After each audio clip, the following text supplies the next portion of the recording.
Greetings, Earthbound travelers. Welcome to tonight's episode of Will of the Dice presents Scions of Oblivion. I am Tyr the DM, the world's okayest DM, and I will be guiding this cacophony of clusterfuckery this evening. Before we begin, a few things. We are for mature audience. If you are not a mature audience, please leave. We are in no way, shape, or form affiliated with Wizards of the Coast, TS, or any tabletop RPG, production, development, any of that. We're just a bunch of friends getting together to play some Dungeons and Dragons and share the story with you guys. Alright, that being said, let's go ahead and do announcements. Locke? Hi gamers, I'm Locke Clark, and I'm here to talk to you about our partners in this endeavor, Level Up Dice. Find purveyors of luxury dice for all your sexy dice needs. And tonight, I'm going to send you back looking for our ambassador dice. Why? Because we keep rolling natural 20s with them. They are amazing. I can't stress enough how cool these dice are. You need to go get them. Yes, Alice, go get yours. You have them now. I gave them to you for Christmas. You need to go get these. You need to do that by going through our portal. You go through our portal. It makes us look good to the company. The company likes us better, and you want that, right? So you're going to go to http://bit.ly/ capital W, capital O, capital T, capital D, capital dice. That's bit.ly/WOTD dice. All one word. Go check them out and check out the rest of the stuff they've got in the shop. I'd be promoting new things if they had put anything in the new releases yet. But they haven't because they were closed for the winter break. Anyway, also, we would like to thank our musicians who have provided music for tonight's show. They make our experience better. They make your experience better. They make everybody's experience better. Those musicians are Michael Gelfi, they are Kevin MacLeod, they are Dwergar, and they are Patrick Taylor, our very own Pants. Thanks, Pants! Awesome. Thank you so much, Locke. Next announcement, for those that see us vaping on stream, Alice. Hi everyone, we at Will of the Dice do not condone the use of nicotine products such as vaping, cigarettes, and cigars. Nicotine is a highly addictive substance and is bad for your health. If you are currently trying to quit, we encourage this, and we support you in your endeavor to do so. But as Don't adults, don't do drugs. But as adults, we choose to do this, so, you know. What can you say? All right, that's announcements out of the way. Oh, wait, I forgot something. You guys recorded the first episodes of Will of the Dice after the rolls this week. That we did. So for those of you out there going, what's after the rolls?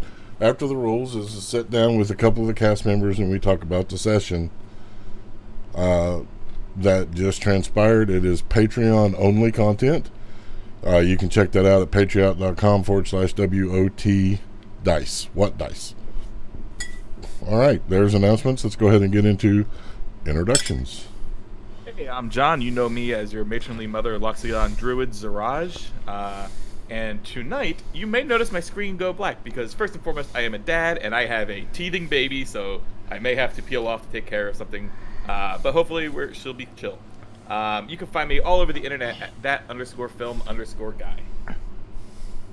Hey everyone, I'm Ren Matley, and I'll be playing Vinfira tonight. She's the grumpy 5'2" half-elf sorcerer who's completely disenchanted with the world and sick of Angramora's shit. You can find me over on Twitter at Ren_Matley. Hi everyone, I'm Alice, the voice of Dandy Santhy, Jail Bingo Box, Pincushion Monfrey. The 20-year-old gnome rogue with short, fluffy, strawberry blonde hair and light caramel-colored skin, always dressed in dark thieves' clothes, sometimes cheery, sometimes dreary, and just trying to figure out what her role in this world is at this point, and unsure of whether she actually wants to meet her parents. And you can find me on Twitter at CapandCuppyCake. Hi gamers, I'm still Locke Clark, and tonight I'll be playing Karak Stoutheart. There we go, I can enunciate all the syllables. Who is your full orc cleric of a Tempest god, the orc goddess of the storm, Lamergash. Slate blue skin, double tusks, fiery red top knot and beard, and He's really pissed off at this goddamn demon on this motherfucking plane. The material one, that is. So we're gonna try and kick its ass, and or we're gonna die trying. One or the other. I don't know. We'll see what happens.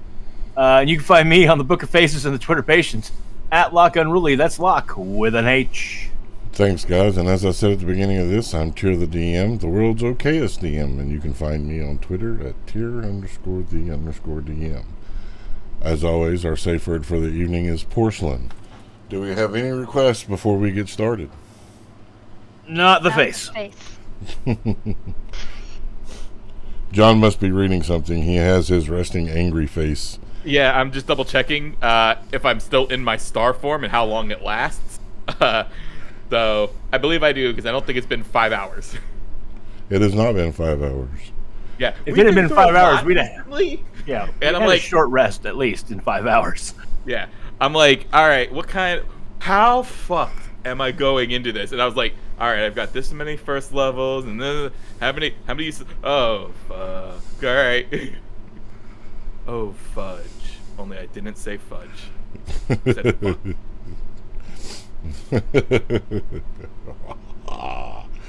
For the older folks out there, they get that reference. So when last when last we left our intrepid adventurers, they had traveled to the Tuskspire by way of the goddess Langermash's chariot, as Karak had performed divine intervention, and through some lucky dice rolls was able to get the ability to make it to the Tuskspire. That as they approached, I saw the Tuskspire was glowing red. The sky had turned crimson, even the clouds. The rain was acidic, sulfuric. Getting there, they came upon ruin and desolation to the orc village. Karak's mother, while alive, through the carnage, placing upon him the mantle of the people, rushing into the dark place, fighting Umbrakai that showed up. Then fighting Lilith, defeating Lilith only to have Scrimp fall in battle.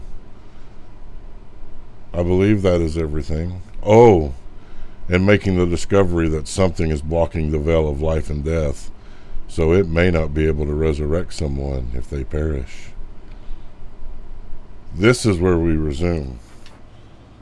Gorgacush. Oh, retcon for you fine folks. Last week I kept saying Gorgamesh. That was just a very medicated Tyr fucking up his own names. It's Gorgacush. So,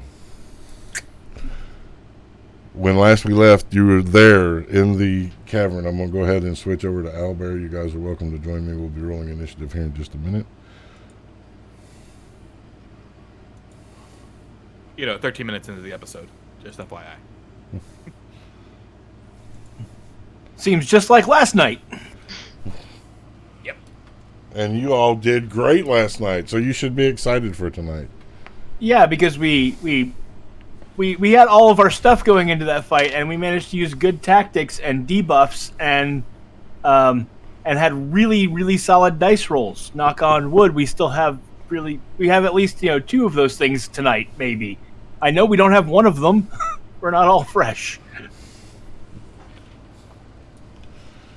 The orc, covered in thick, black goo, almost tarry, his eyes glowing red, his tusks dripping with acid, leathery bat-like wings extending from the back of the creature high into the air. This perversion of your sacred people, Karak, standing before you, roaring in defiance. Everybody please roll initiative and join me in Owlbear as I get the battle music kicking. My first roll with the ambassador dice. Don't fuck me, you stud.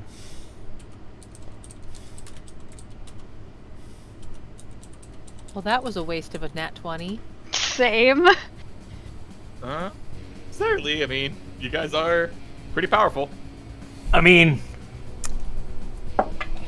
I'm going to take it as a good omen that I rolled the same initiative for the start of tonight's battle that I rolled for the start of last night's battle. That could be a good omen. Dandy. 24. Karak. 17. Venfira. 21.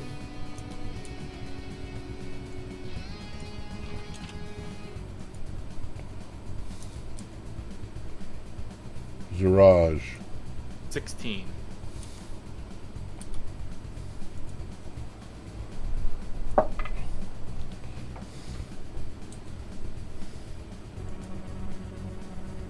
All right.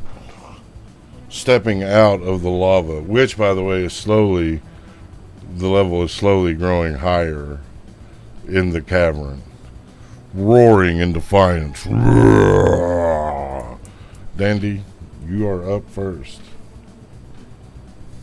All right. Where is he on the battle map? Oh, I thought I'd already put him on there. I see it on the Twitch, but not on mine. It Let me might refresh. be on a hidden layer. That's weird. I still don't see him. There Oh. he is. There he is. Okay, hold on Alright. 1 second. We're having technical difficulties with Albert. Well, I see him now. Yeah, but there's 2 different Alberts. Oh. So I'm okay. There you go. You're up, Dandy. All right. Dandy is going to huck a dagger right at this guy. And then, Tyr, would you mind centering the image for our audience? You want to go to the bottom left.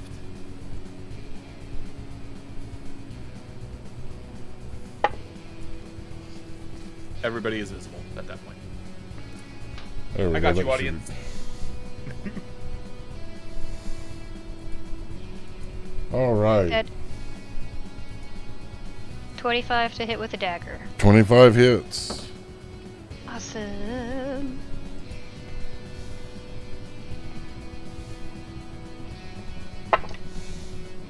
Max damage 8. 8 damage. Awesome. These ambassador dice rock. Holy shit. You guys really need to buy these. That one shot of Dan's, I rolled 5 nat 20s that night. That will bring up Venfira. Oh boy, I was not expecting to be this far up in the initiative because I never roll well for initiative. This is different. Down with. Okay. No, I don't want to do that because the rush is too close. I'm sorry. I usually think ahead. I'm also used to being further down in the initiative. Oh, what the hell. Let's blight him. He needs a DC 17 Constitution save. And he saves. Alright, so he will take half damage. Gotta dig all my D8s out of a tray because the cat had them knocked around. I'm sorry. Oh.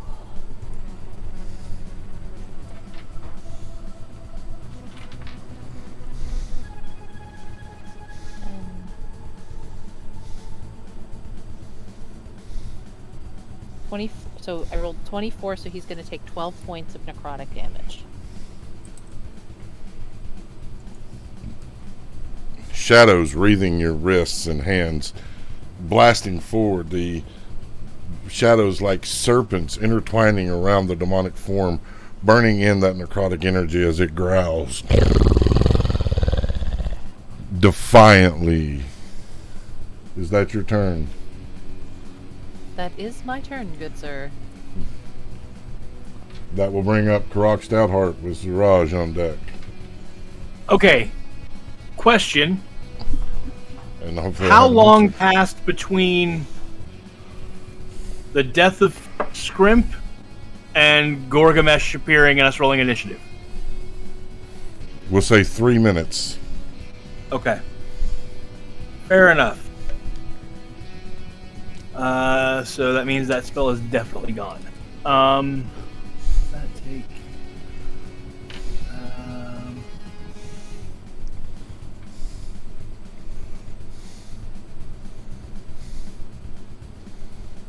And sadly, we don't have a necromancer to use him like a puppet. Well, we can do that later, though. Okay. Yeah, fuck this guy. So I am going to move my 30 feet, which gets me to about there, and then I'm going to use as a bonus action aggressive, which lets me move up to my movement again, which I'm going to get to there, and I am going to wail on this guy. With stuff and things. With the Great Axe of Sharpness. 16 plus 7, 23. 23 will hit. Alright. Does 2 of these. Ooh, 9 and 3 is 12 points of slashing damage. And he takes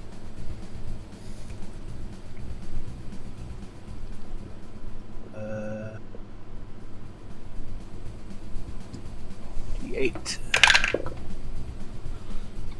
And he takes 5 points of thunder damage. All right. Aggressively charging forward, the hatred, the pure unadulterated rage, seeing this perversion of your people that has been perverting your people, charging with no fear, your axe sinking deep into the creature, the black ichor spreading thicker as it howls in pain. Is that your turn? Actually, can I monologue at him for a second? Sure. Gorgamesh, you defiler! You have brought taint upon this mountain for long enough. Your God damn it! You guys stop that. Go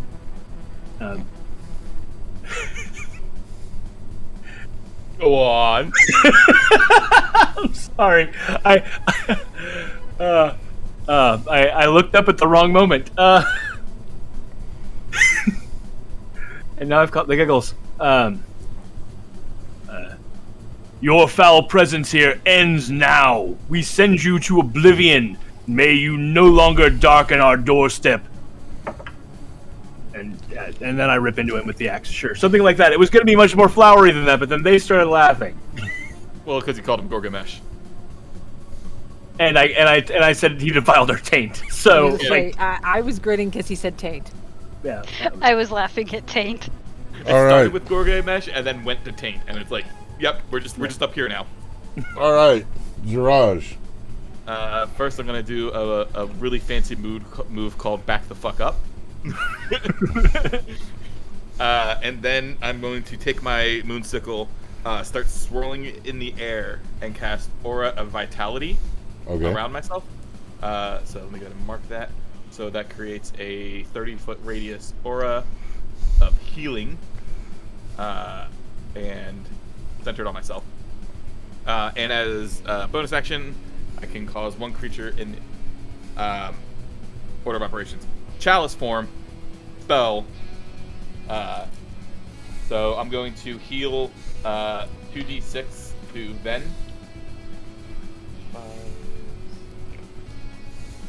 7 points of healing to you. And then because I'm Chalice, I get to do some healing to someone in that range, which will go to Karak, and you'll get 2d8. Nice. 5, 9, 17 points for you. I rolled Nice. really low on Vampirus. So that is action, bonus action, movement. I am good for this turn. I need to be kind of around everybody. All right. Karak, roll a D100.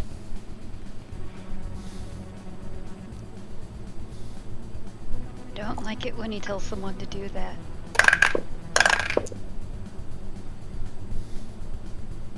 Uh, 19. 19. Thank you. I like it less when he says thank you. The creature, laughing at your monologue, Karak will turn and attack towards you first with its biting at you with the razor fangs. That is a 27 to hit. Yeah, I think that's gonna hit.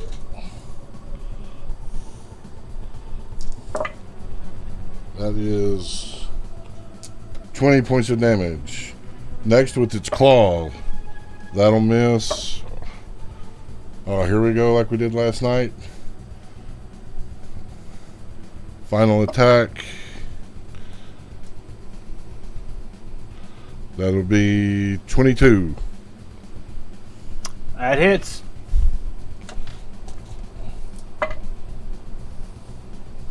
That is 3 points of damage, sir. All right. All right, Dandy, you're up. Alright.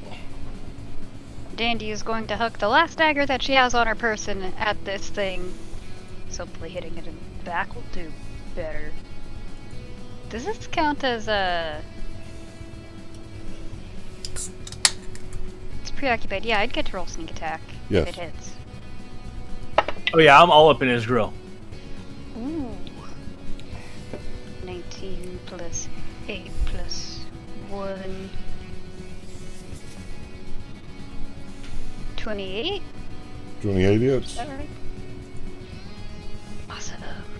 1, 2, 3, 4, 5. Plus the D4.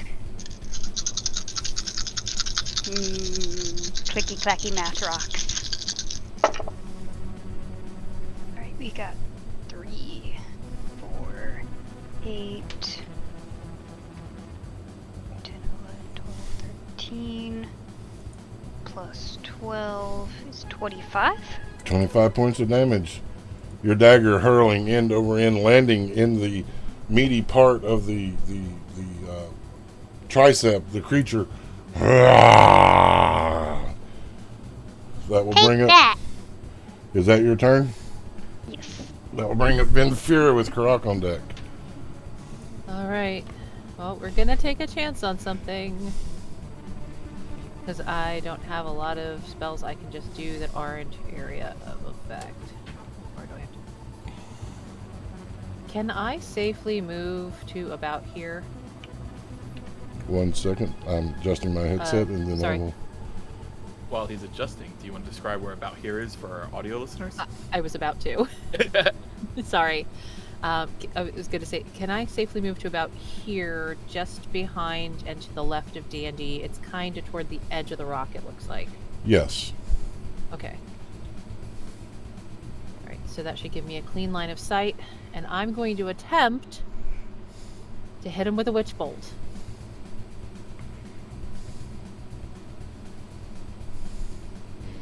Let's see. Well, there's no way that's going to hit. That's a 15. But...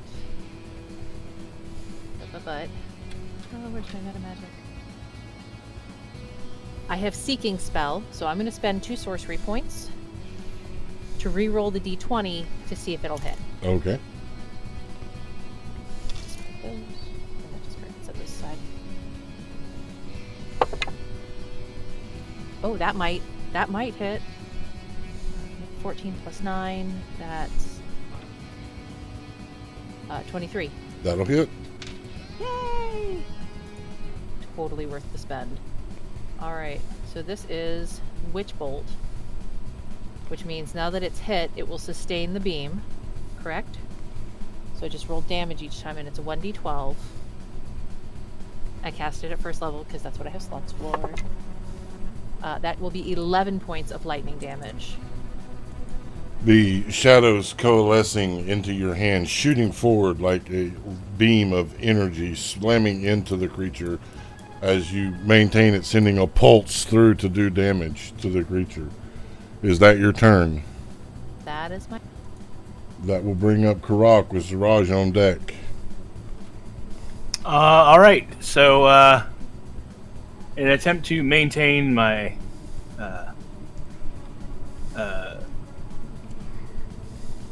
aggro of the creature, I am going to cast Spiritual Weapon.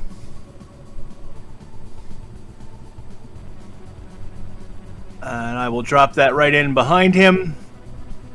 And it will attack him. That's a nat 20. Woo! Very cool. So that is so that's a 29 to hit. Not that it matters, 'cause it's a nat 20. And that does 1d8 plus 4. And max damage on the d8. So that's 16, 20 points of damage from the force damage from the spiritual weapon. Nice.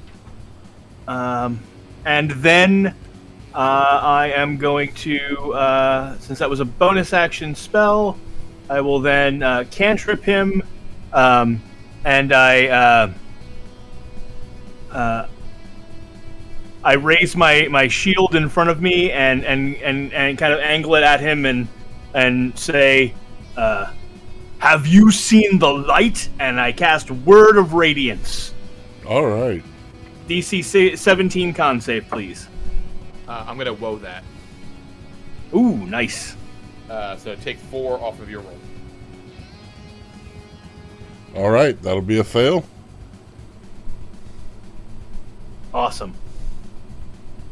So that will be 3d6 radiant damage for 15 points of radiant. All right. Is that your turn? That is my turn. All right.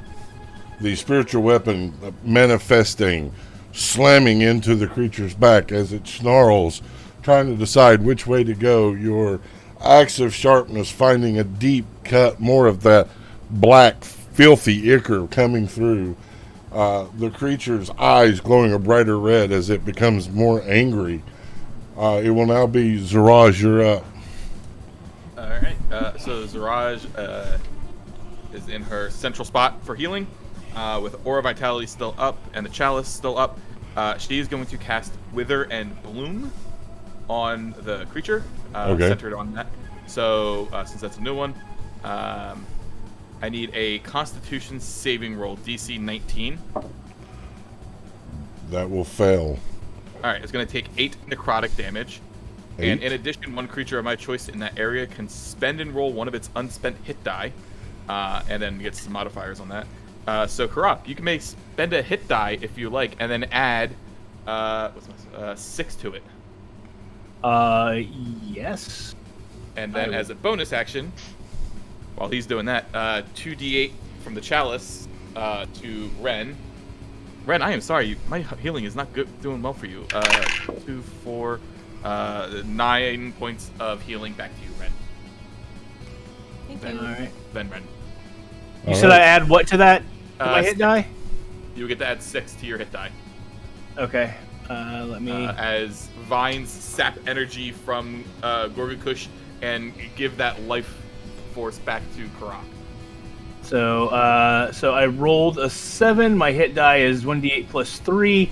So that means I got 10 plus 6, 16 hit points back. Awesome. Is that your turn, Ziraj? That is my turn. All right, Zaraj, Croc. this is your third assignment tonight. D100. Yes. All right.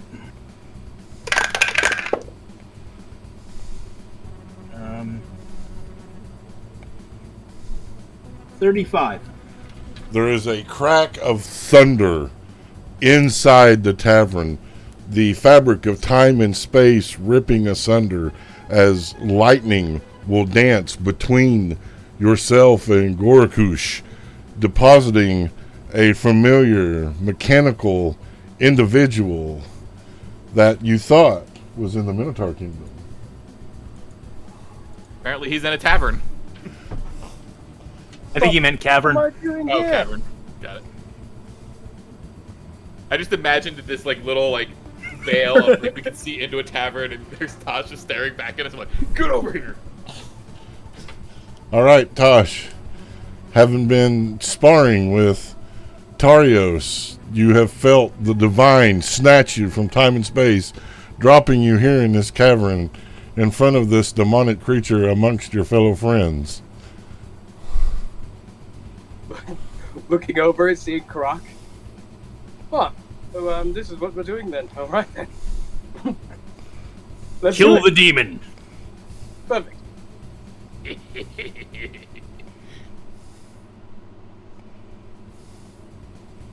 Hey, Tira, I don't mean to be picky, but can we possibly position Tosh slightly differently? Because he'd be standing in my witch bolt.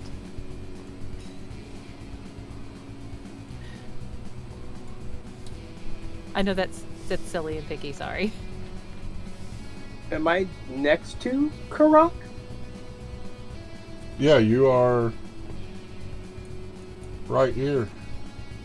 Yeah, you're between me and Croc and Gorgacush. Perfect.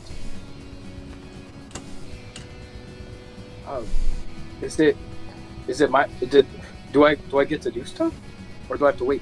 It's your turn. Oh, sweet! Hell yeah!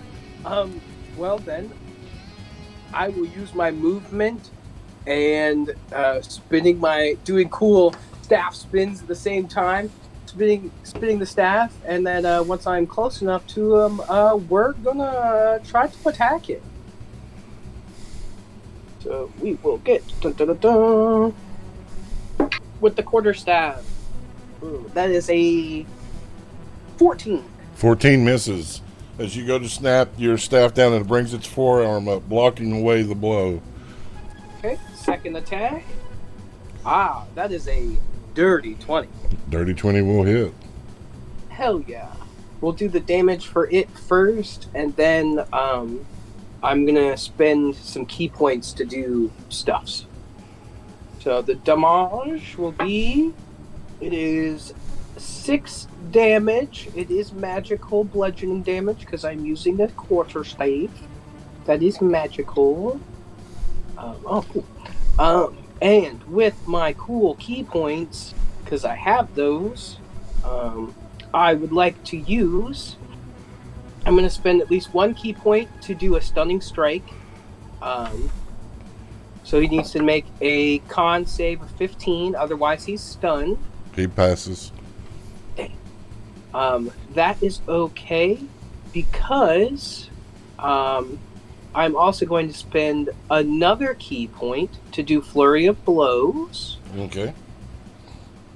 Up, down. Come on, game. Okay. So, first Flurry of Blow. That, what's up? 8. 8 misses. The second Flurry Blow.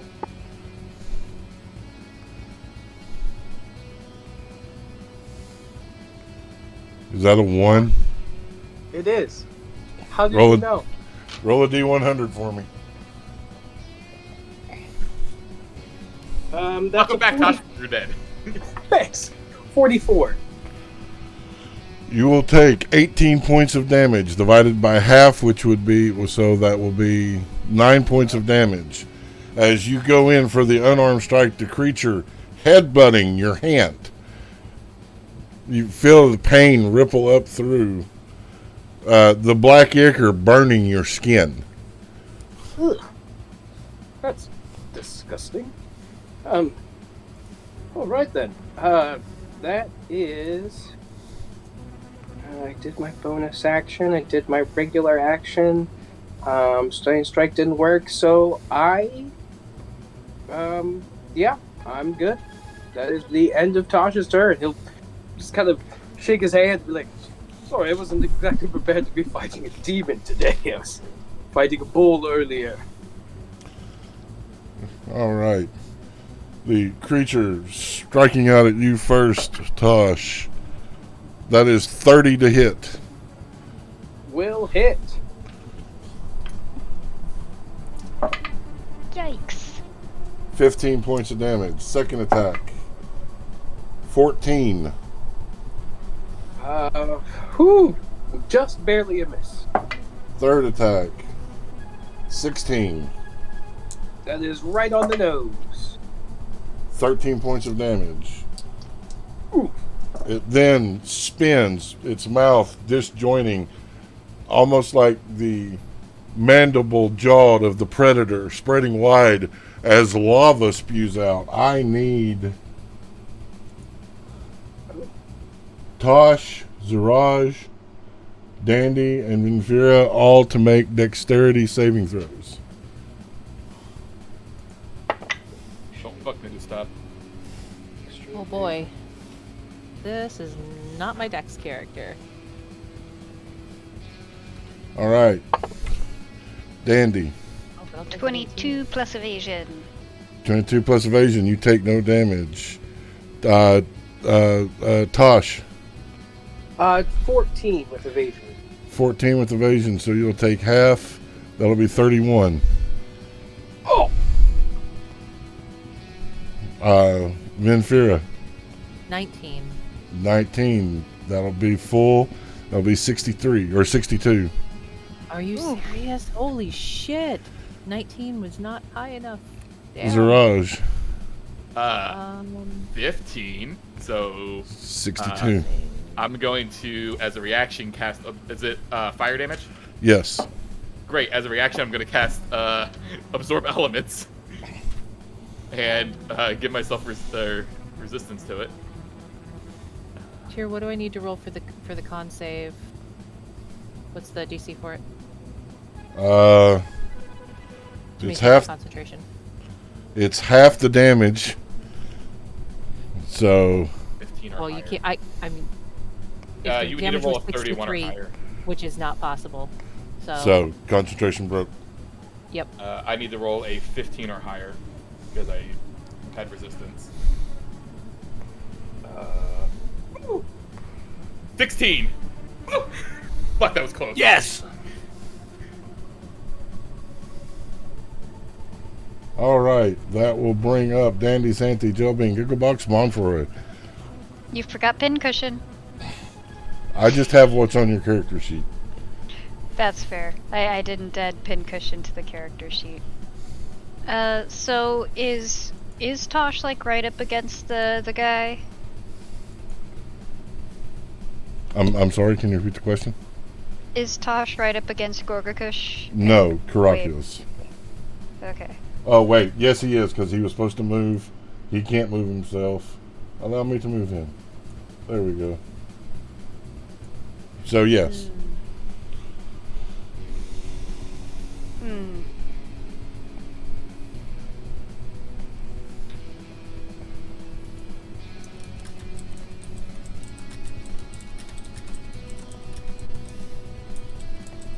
Remember that the other token there is my spiritual weapon, so it's not a solid object that's there.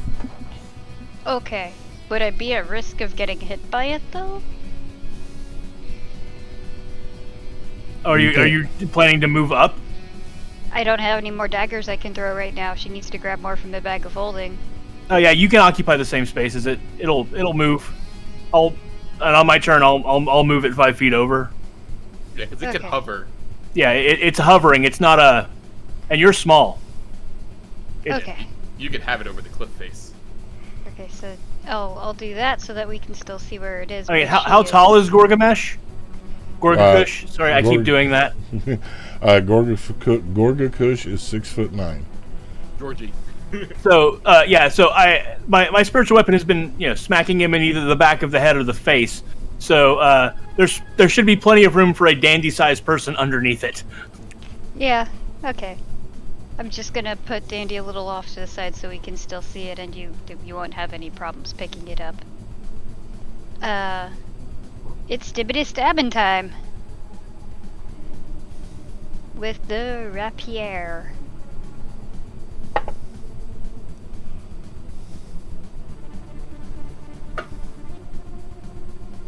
$18? Does not hit. Thrusting forward, the tip unable to pierce the thick hide of the beast. Is that your turn?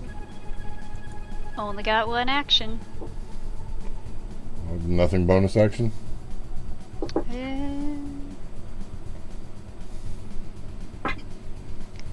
No. I used all my movement to get there. Alright, they'll bring up Benfira.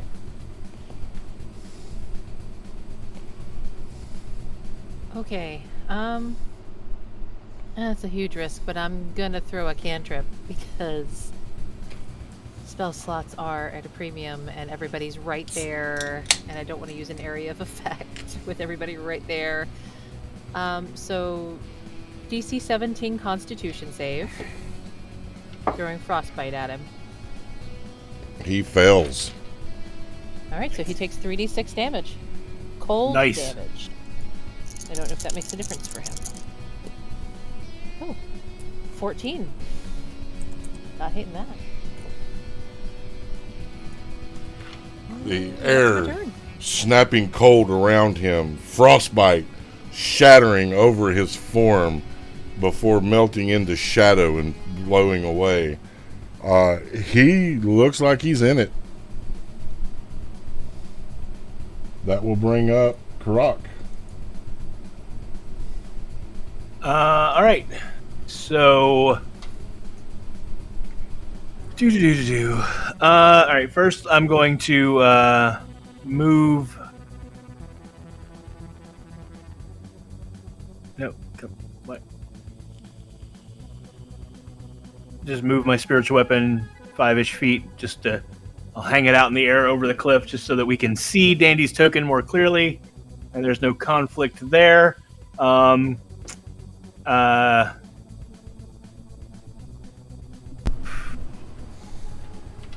range on that 60 feet.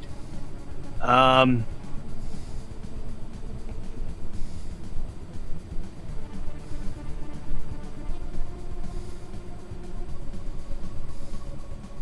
yeah, plenty. So I am gonna heal everybody. I'm gonna cast my last 4th level spell.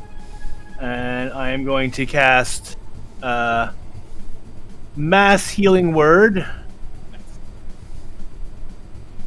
as a bonus action.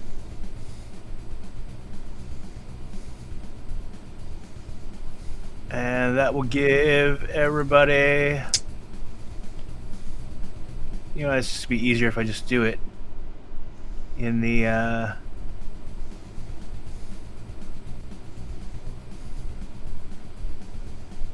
So everybody gets 10 points back.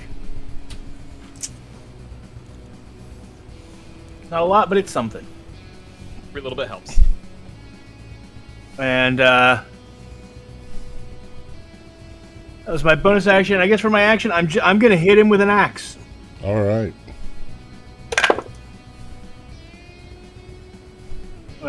Get him in the neck. 15 plus. My plus for the axe it is plus 7, so 22. 22 hits.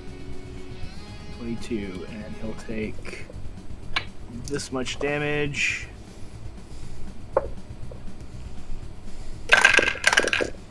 Ooh, nice roll.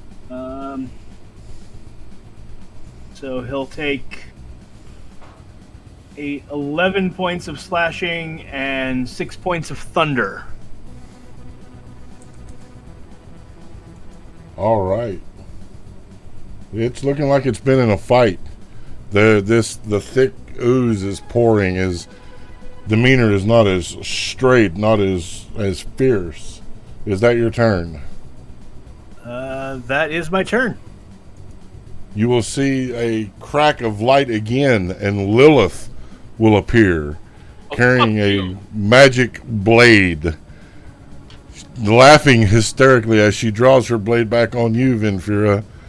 You will see a hand that looks like an orc, or maybe a goblin, or some sort of monster, pluck her from mid-air, causing her to vanish. Double fuck you. Bro, I love that. I love that I just did that. Yes. If you were listening last night, you all know what just happened. Oh, that was fucking weird. Fuck that Alright. bitch. Alright, Ziraj, you're up. All right. Seeing how much Ven has taken in the last thing, all my healing this round is going to her. So we're gonna start it off. I've got my chalice, my aura vitality, and the cure wounds. So first up, we have a 4th level cure wounds coming at you, and so that'll be. Oops. Did I accidentally click it twice? So the. Oh, come on, D&D Beyond. There we go. So 20 points from the cure wounds. And then you're going to get from the chalice, the aura vitality, and everything else, another 35 points. So, that's my... Oh, I'm going to move a little bit more. And that's my daughter, you bitch. One of my daughters. So yeah, and then she's going to move kind of back into the aura range for everybody, having had to pop out of reach of Karak for touching Ven. And that's my turn. Alright, Ziraj's turn. I'll bring up Akatosh. Tosh is gonna go for some more strikes, spinning his staff, trying to smack the fuck out of this demon. First attack. You fucking kidding me, bro? That's a nat 1. Alright, Jesus. roll a D100. It's an 86. 86. You come in to swing, the creature reaches up to bite at your hand. You're able to pull yourself up, spending the rest of your action to keep from being damaged.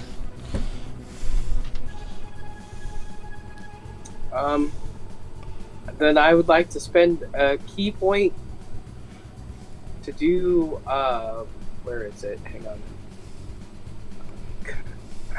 I got on Tarios about doing this, and now I have to do it myself. Where are you? Where are you? Key actions. Do I not have that? Wait a second. Where is... Do I not get patient defense? Oh, I do, okay. I was very confused for a second. I'm going to spend a key point to do patient defense so that I take the dodge action. Alright. Is that your turn? Yeah, if I don't get my other actions from the fact that I almost lost my quarterstaff, we're good. Yeah, that's me. Alright. Everything has disadvantage on him. Gorgacush turning once more to you, Karak. I will make you one of my soldiers, orc. Taking both hands and digging claws at you.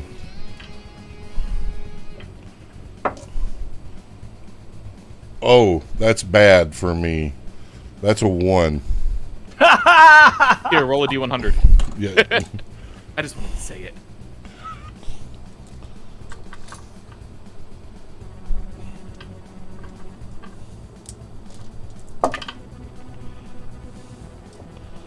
And that will cost him his action. I just imagine he reached down to grab me with his claws, and I turned the great axe of sharpness out in such a way that he like cut one hand on it as he tried to reach in, and with the other hand I I smacked back with my shield in a way that like broke one of his knuckles as he tried to reach in, and he's just going, "Ow! Ow! Shit! Ow!" Damn it! Sharp and blunt at the same time. How the fuck is it sharp and blunt? Dandy, that'll bring up you. Go for the kidneys, little one. Go for the kidneys. I'm not actually aiming for the kidneys. I'm not trying to do an aimed shot here. Okay. Ziraj goes, I believe in you. God damn it. Are you rolling with advantage? We're flanking. God. You're flanking. Thank you, because that was a 2. And I know that wasn't a hit.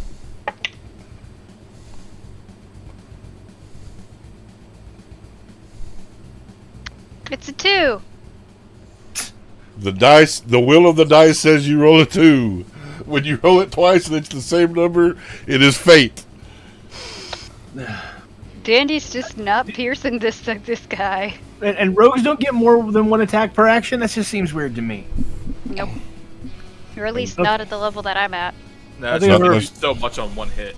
It's true. Not unless they do dual wielder. And I have not taken that feat. All right, Venfira.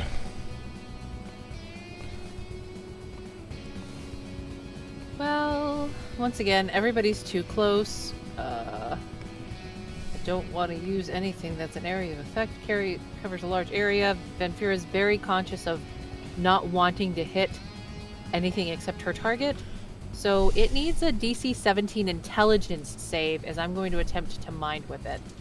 All right. Whip it. Whip it good. Whip it good.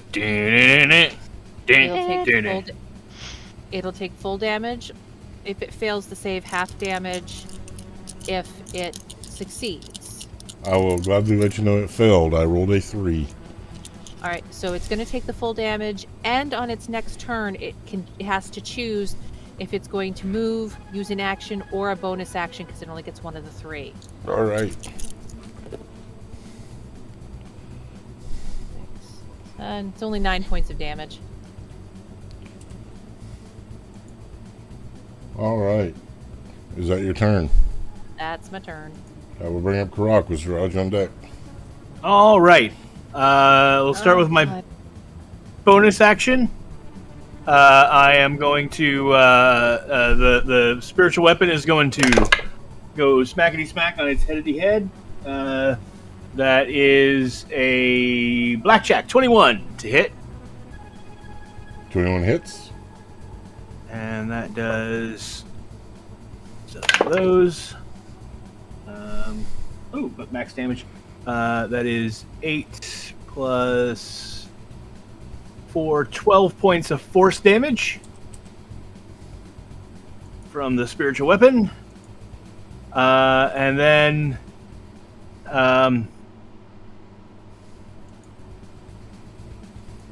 yeah, fuck it. Fuck this guy. And then I cast Guiding Bolt at 2nd level. All right. So that is I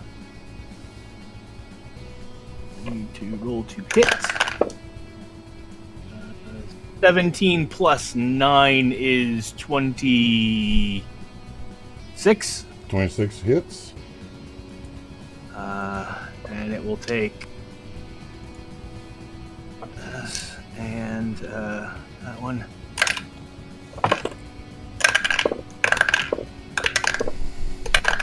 Ooh, I love it when there's multiple pictures.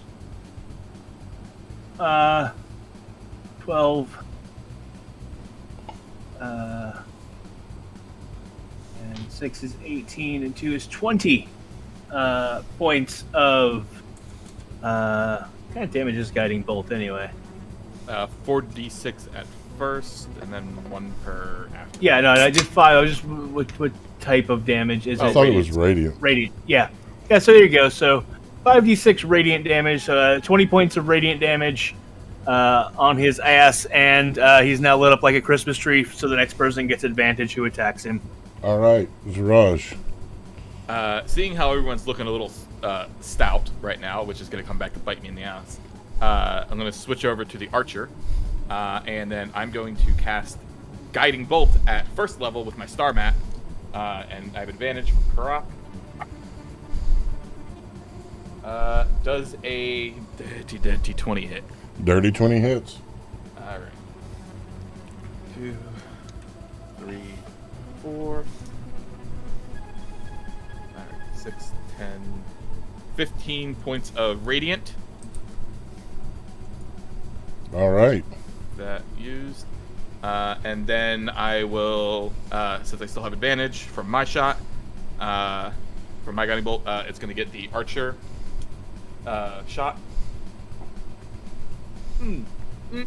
Oh yeah! So that's going to be 4d8 plus modifier. So let me bring up. I don't have that many d8s on hand here. So digital roller. All right. 18 plus 5 is 23 points of radiant. Nice. He's looking hurt. That is action and bonus, and I will continue to maintain concentration. He will use legendary action now. I need everyone to please make a dexterity throw as this just wave of lava erupts from him, going out in a 360. You said dexterity? Yes. Alice. 27 plus evasion. Okay, you'll take no damage. Karak. 7. 62 points of damage. Oof. Tosh. That is a 19 with evasion. 62 points of damage. Well, with evasion half, so 31. Oh, dude. Vinfira. 17. 62 points of damage. Ziraj. With reaction, absorb elements. I didn't hear what your roll was. Oh, it was 5. Okay, so whatever absorb elements, you take half, correct? Resistance, yeah, so it would be 31. All right, 31 points of damage. All right, Daikatosh, you're up. 15 concentration check. And I lose concentration on Aura of Vitality. Tosh is going to take a moment, inhaling deeply, spending 2 key points to use Quicken Healing, so that I can get 1d8 plus 4. Yay, I get 10 points of health back! And, hang on here, as I have used key points this turn, I am going to use a key-fueled attack to make a bonus, as my bonus action, to strike him with my monk weapon, which is my Vicious Quarterstaff. Here we go. Please hit this person. That is a 24. 24 hits. Alright, that'll be 6 points of magical bludgeoning, and then I'm also going to spend another key point to make it a stunning strike. So he has to make a con save of 15. Oh, I fail. Hell yeah, he's stunned until, I believe, my next turn. We'll double check that real fast. Oh, where'd you go? Stunning strike. Until the end of my next turn. All right. That's his Cracking in the turn. gut. He is stunned. That'll bring up Dandy. Let's see if I can stibbity stab him while he's stunned.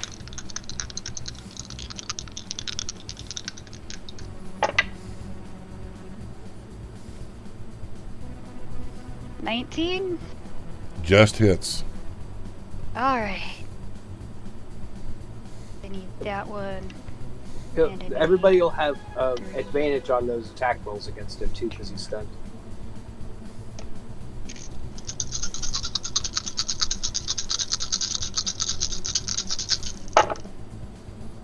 Ooh. 8, 9, 10, 11, 12, 14, 15, 16, 20, 21, 22, 23, 28. All right, Dandy. How do you want to do it? Ah, screen. Stimmy to stab! Do I want to go blue with this or not? You do you. Always. At this point, we like to remind people that we are for mature audiences. Dandy's apparently opening up a proctology department. No, she's not. After jumping to miss that wave of lava, striking with the rapier just at the right height, getting it right between those ribs straight into his black gooey heart. With the mighty ha! You cough.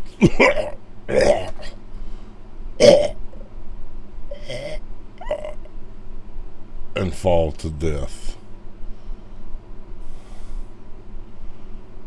Does it fall in the lava? Do what? Does it fall in the lava, or where does it fall? Right where it stands. Hell yeah. There is silence in the cavern. Well struck, Dandelion. Well struck. I reach into my bag and I start pulling out healer's kit drafts and hand one to everybody. Don't hand one to Dandy. Okay, Dandy doesn't accept. That's fine. So that is That one can get used on somebody else. While you're handing things out, Tosh is going to inhale deeply, and using his wholeness of body, is going to regain 33 points of health. All right. everybody gets 10 points back from that. Thank you, my friend. And this is where we're going to take our first break, because I need to make some adjustments. So we'll be right back, folks. Hang with us. And we'll...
Greetings, Earthbound travelers. Welcome back. Thank you so much for hanging out while we took our break.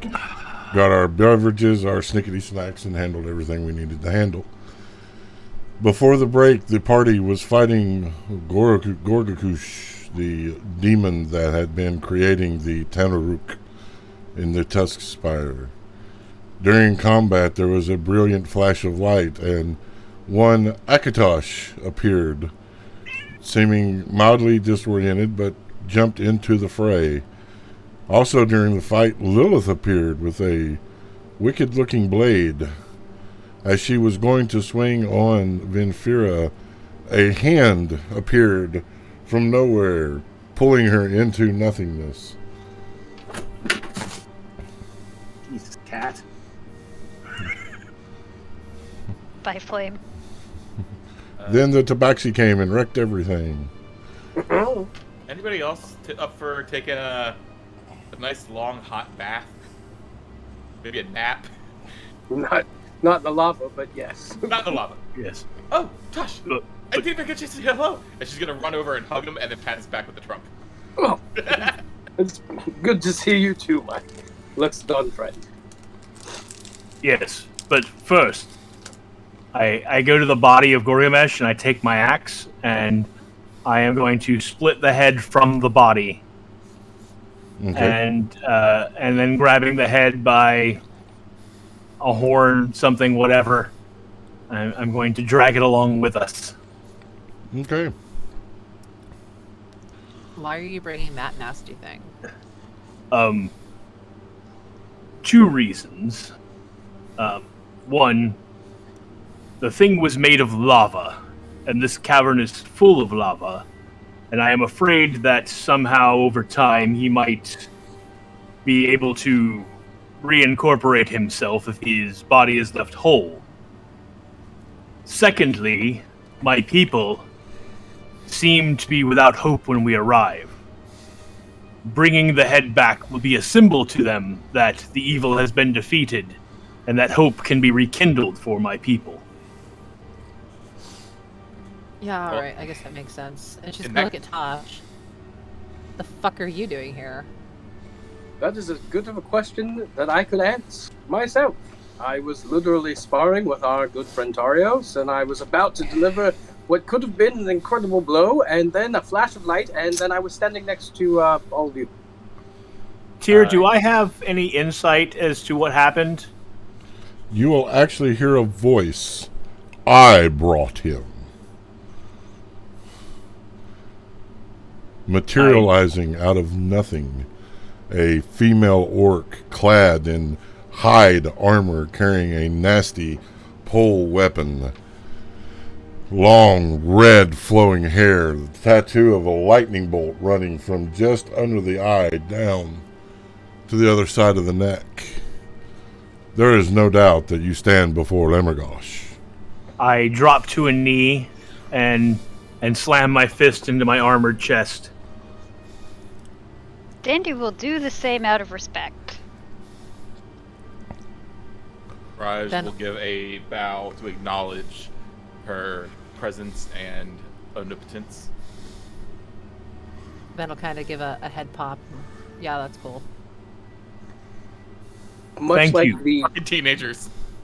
Much like the John Travolta meme of being confused, that's kind of how Tosh is. It's just like, am I supposed to do something here?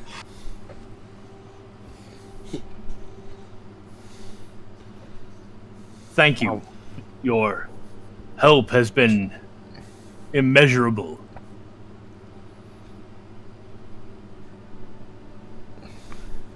She will look to you first, Akatosh. Your journey is not yet completed. She will walk forward and attempt to touch your forehead. He's very much the confused John Travolta meme, so he's not going to really move out of the way. He's just going to be I like, think he needs extra oil. He seems to be stuck. Memories will slam, breaking through whatever barrier had divided them. The memories of Akatosh, the monk, the dragonborn. Some happy memories, laughter, You see moments there on the road talking to a highwayman attempting to sell a sleeping halfling to the person. You will have moments of tears, weeping bitterly. You will remember fondly those people that you had traveled with.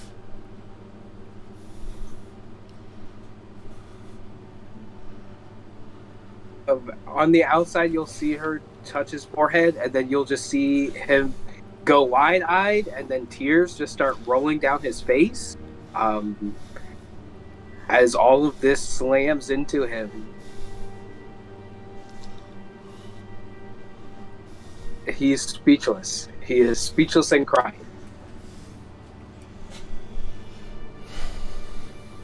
Oh, great. She broke him. Have faith, Venfira. Easy for you to say. I didn't know he could cry. I didn't know he could either.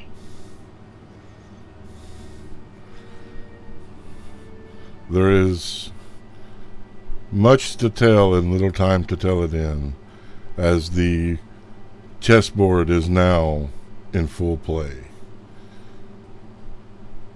You must travel to the Lost Island. There you must wake the What? 4 old gods. Only they can help you complete that which needs to be done. You will find the reasons why there. For now, she will look at you, Venfira. You just have to go off faith. You said the Lost Isle and the old gods. Are we talking Uwe, Uka, Uje, Uma, or are we talking Udamari? Like, which old gods here? I kind of need to know. You will know when the time comes. When you travel to the 4 temples. Oh dear. Okay, this is gonna be interesting. Hey, Davey, you get to see your parents. Woohoo.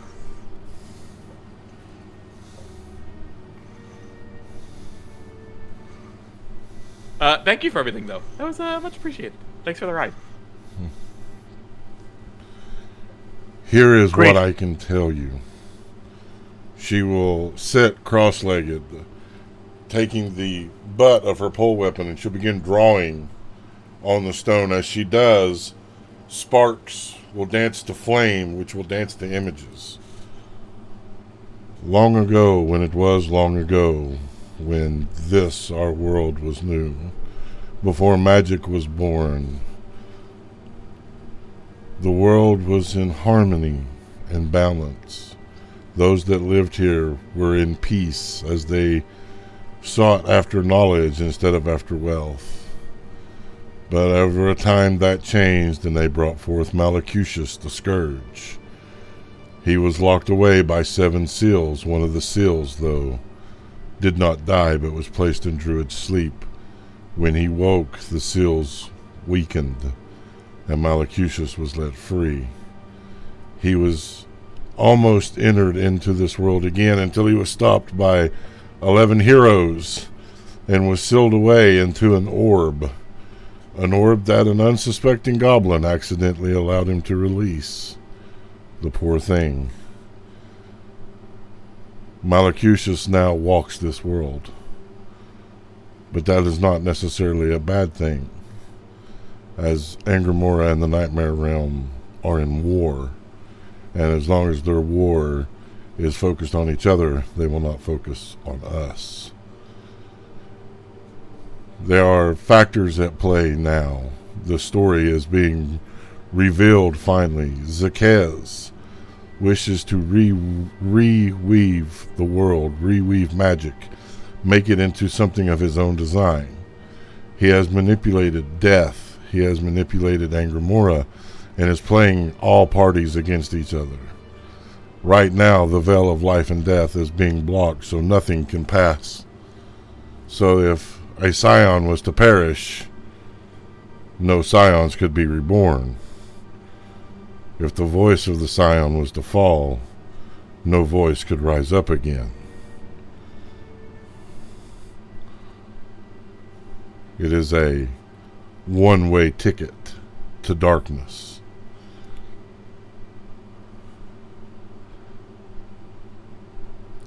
There is a group of individuals now seeking a means to destroy the orchestrator of all of this, a goddess who was in love with one of the seals. They will find a way to destroy her. You must find a way to destroy Zacchaeus. He is the father of magic. That will not be easy. Are you talking about that bitch Shayla? Yes, that is the one. Yeah, Gangriella mentioned her. Well, as you know, Gangriella has fallen. Yeah, I'm painfully familiar with it. Right now, Lilith and the prince are at odds over who will set the throne. Lilith, being the Shadowed Rose, should be the rightful heir. But Zacchaeus has twisted things. Zacchaeus cannot die easily. The old gods can help. But it will take all your courage. All that you have. Possibly all that you are.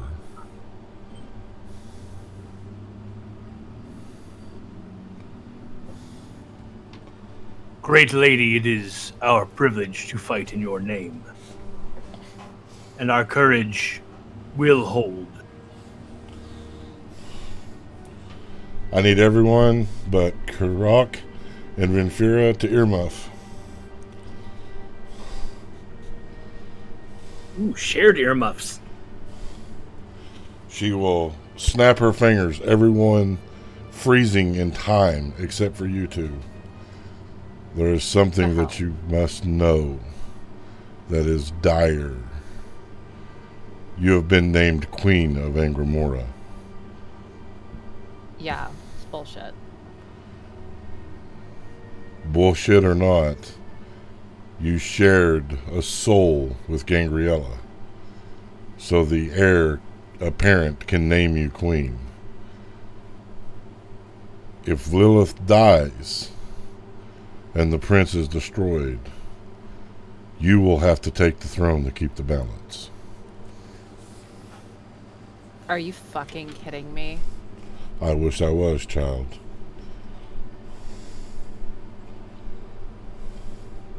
That is... What is the word? Heavy news. I think the word is bullshit.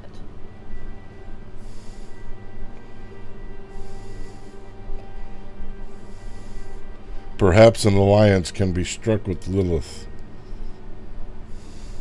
Yeah, because she seems really fucking reasonable. Yes, what was that all about? She appeared momentarily, and then a great hand snatched her away. The gods are allowed to interfere at specific times for specific reasons. Well, thank the gods then. All right, let me bring everybody back. Oh, actually, before you do, Oh. Ven would look over at Karak. Don't tell the others. Very well. Dandy will worry. And then... Okay.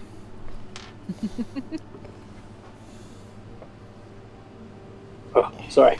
I saw the 1 second. I was like, I didn't see it in time, but I didn't catch anything. That's okay.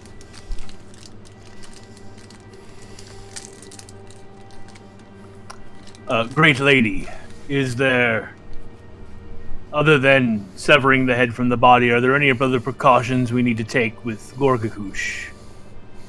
He is dead. May he rot. Indeed. Let the mountain be cleansed.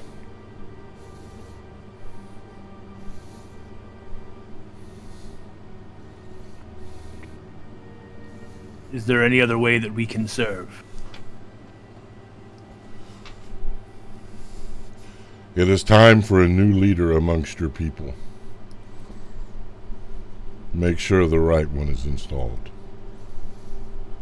You know who she is. I do.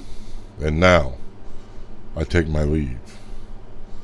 Be brave. Be valiant. And she will turn, and as she appeared, she will disappear.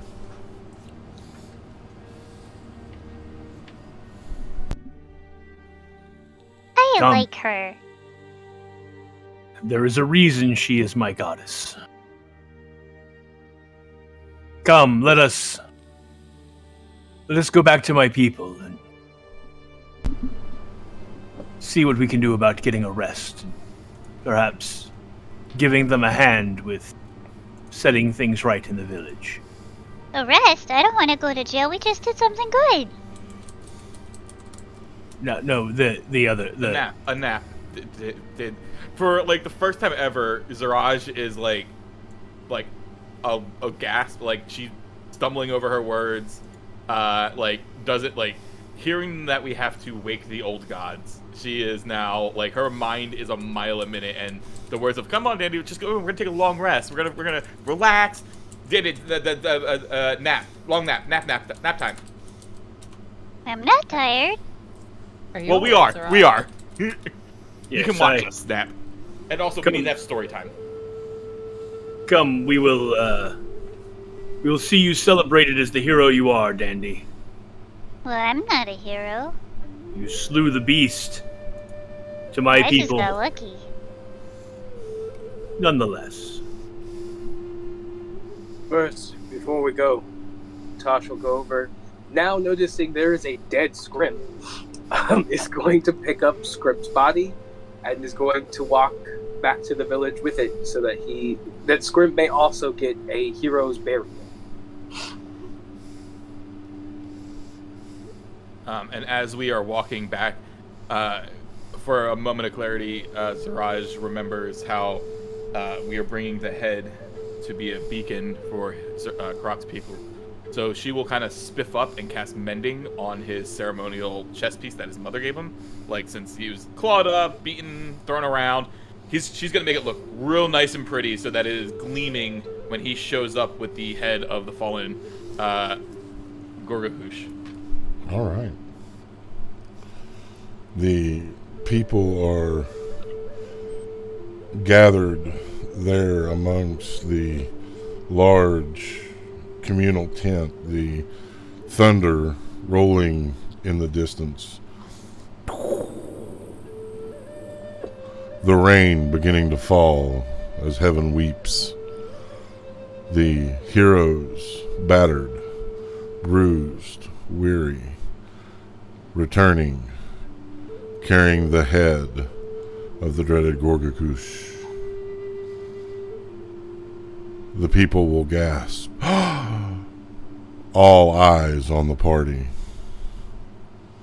I will take the head in both hands and raise it high. My people, my tribe, rejoice, for the mountain is cleansed of its foulness. He who slept beneath sleeps no more, forever. You will hear some people wailing out, allowing their despair over the things that have happened to finally consume them. Other people will cheer and laugh, others growing somber and silent. And there, at the back of the crowd, looking very uneasy, will be your mother.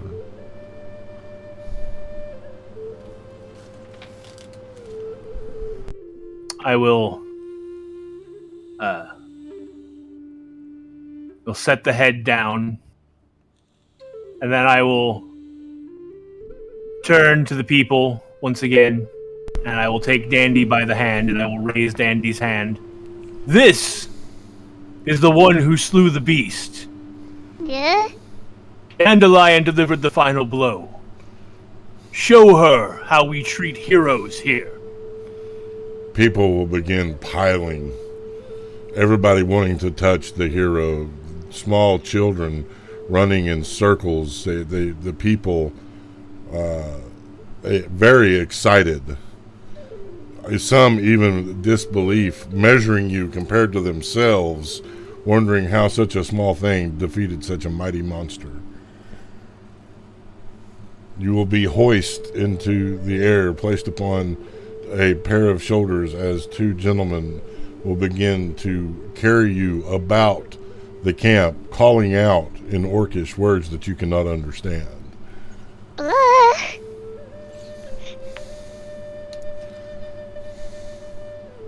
And I will slip off to go talk to my mother while that is going on. All right. My child, you have done it. But how? I have. With the help of our goddess. It still feels as if they have forsaken us, my son. Fear not. She has told us what we must do next. And I must go to do it. For my work is not done yet. I fear my time as the leader of these people has come to an end. For my heart is no longer in the fight, and my soul is weary. Will you not stay and lead the tribe? My path lies along a different route. I have much left to do in this world. I am called to serve. But my son, the people need you. No, Tears will mother. begin to fall. The people need a leader. They need one who is stout, who has been with the tribe the entire time. You have more than one child, mother.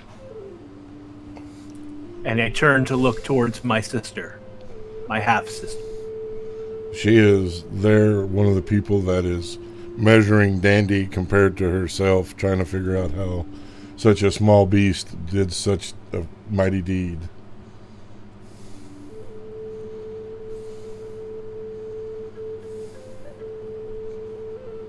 I think you are correct. I think, and our goddess agrees, that the tribe needs a new leader. And I think Oli would do a fine job.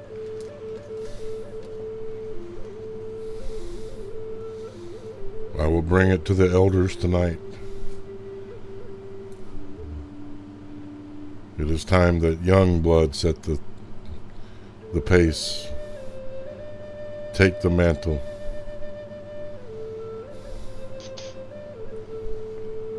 It is hard to step away from that which I have done for so long. I feel I am a mother to all these people. But And mother, you can still be to them. Oli will need guidance. You have done this long enough that you can offer words of wisdom. But you can set the burden aside and no longer let it furrow your brow. Then it shall be. And I take her face in my hands, and I press my forehead to hers. I'm sorry I've been gone so long and I must leave again so soon. But let us rejoice and celebrate with what we have. Will you tarry at least for the night that we may feast together? I am not going anywhere this night. I look down at myself, and while my armor has been mended and cleaned, I am bloody and hurt. I will rest this night. And yes, we will feast. In fact, I have a little something special for us, I think.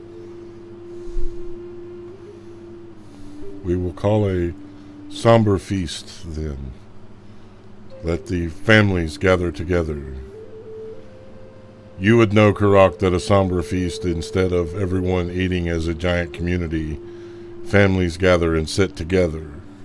Sort of like the local picnics that we used to have as children. And they take it as a time of reflection and a time of reverence for one another, to remember the things that are important in life, that family and loved ones, that it is a time to embrace that which still is.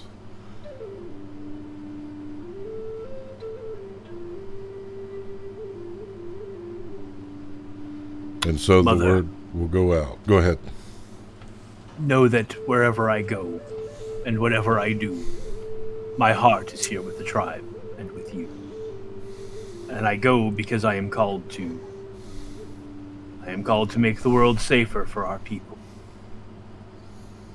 Someday, perhaps, I will be able to return and lay down this burden, if I am lucky. But I am always here, and you are always here with me.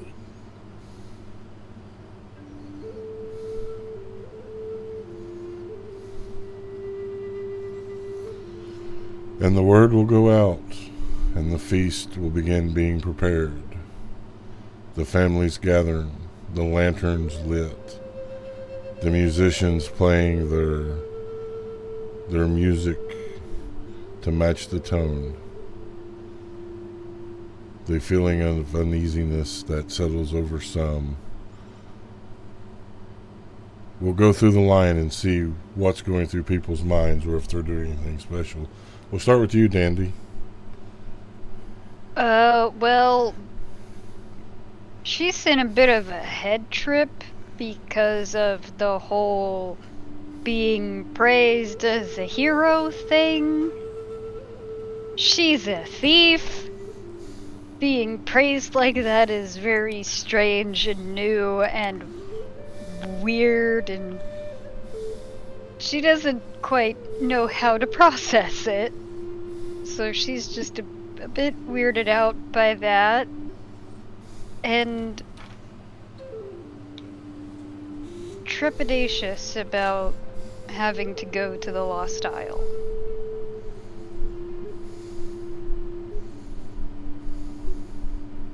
That's about where she's at right now. Karak. I sit with my family and feast. I invite the entire party to sit with my family. And I reach into the bag of holding and I produce a full bottle of Malcolm's mead to share with everyone. Siraj trunk grabs it and swigs from the bottle. Constitution save. 10. Ziraj is versnickered. Because she is, she needs to be versnickered after what she was told. Also, at some point in the evening, I will take a moment with my sister just to reconnect, talk. Nothing heavy, nothing we need to role play out, just a younger brother and older half-sister sharing stories of their time apart, talking amicably. Akatosh. Did your phone just fart, Tosh? Yeah, it keeps buzzing. And unfortunately, since it is my camera, you also get to hear it fart. So as we came back to the village, Akatosh would have been kind of in the back, letting the heroes welcome Rich, wash over Dandy and Karak going to do his thing. He will, continuing to carry Scrimp's body, he will kind of see everyone kind of doing their own thing and go off probably near like the edge of the village and behind some trees and find a spot where he can bury Scrimp. And that's what he's going.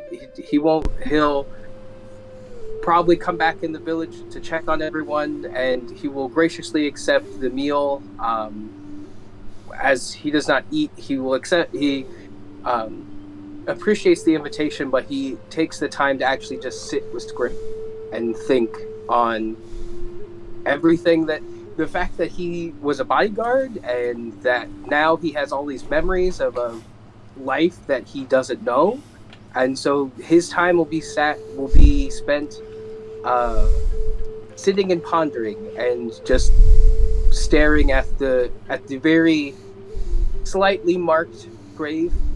It'll be in a tree. There'll be much like how he wrote "Pants was here." He's gonna write "Scrimp is here," with like underneath like where the tree is and where the body is buried. And that's what he does. He'll be sitting next to the tree, underneath of it, and just contemplating how all of this has changed and how this young tabaxi gave his life for this party, and that while it is sad that he has passed, that he's kind of grateful it wasn't him that died, and he's uneasy about being back, and he's not sure how to feel knowing all of what he knows and having had another life before all of this. And yeah, he's very like head on knees, kind of tucked, looking at Scrimp under the tree, just by himself, having some moments of by himself. At a respectful distance, 13 individuals wearing all black, with black fabric covering their faces, no features to be seen, will gather, and they will begin to sing a very mournful song, as they are known as the corpse singers, the ones that sing to guide the spirits to the beyond. They will sing their song and shed their tears, as you said, in silent reflection. Vinfira. Ven's got a lot swirling through her head at the moment, after the conversation with Lamergosh. And she's gonna go back with everybody, kind of give a little smirk at Dandy being carried off on people's shoulders. Then she's gonna slip away and find somewhere kind of quiet and basically just lay down under a tree and stare up at the sky or up at the tree itself, and try to process it. As you are laying there, you will feel a thump against you as Mila, the panther, will lay down, pressing their body against yours, placing their head on your shoulder, remaining unmoving in vigilance of you as you are in contemplation. Reach down and give Mila's head some scritches. Sorry, girl, I don't know how to talk to you the way Mila and Uncle Bane do. She will lick your face. Aw, Mila. Been eating fish again, I can tell. Don't worry, Dandy will feed her bacon later. Then she'll have bacon breath. What could go wrong with bacon? Zaraj. Zaraj knows what's to come, or has an inkling, and she is deep in thought. She, as a sage and a researcher, what led her down the druid path was her academic pursuit of knowing about the creation myth of Yggdrasil and the old gods. And knowing, and in that belief and research, she found her enclave, who showed her the way, knowing that she was of non-malevolent intent. Showed her the way to read the stars and to access the guidance of the old gods, though they slumber. She knows, going through her head, she's thinking of how Utamari came to be, and trying to, knowing that there is a dangerous path ahead of them, and we may not make it out alive. So she is sitting somberly for those who, for the first time, the party will see that she is not her normal, welcoming, warm self. She is afraid.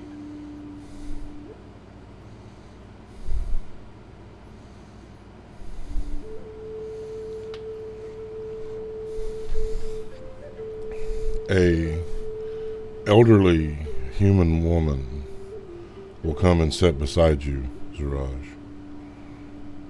The woman is one of the ones that was in the cages that was to be sacrificed. She will study you for several minutes, but remain quiet.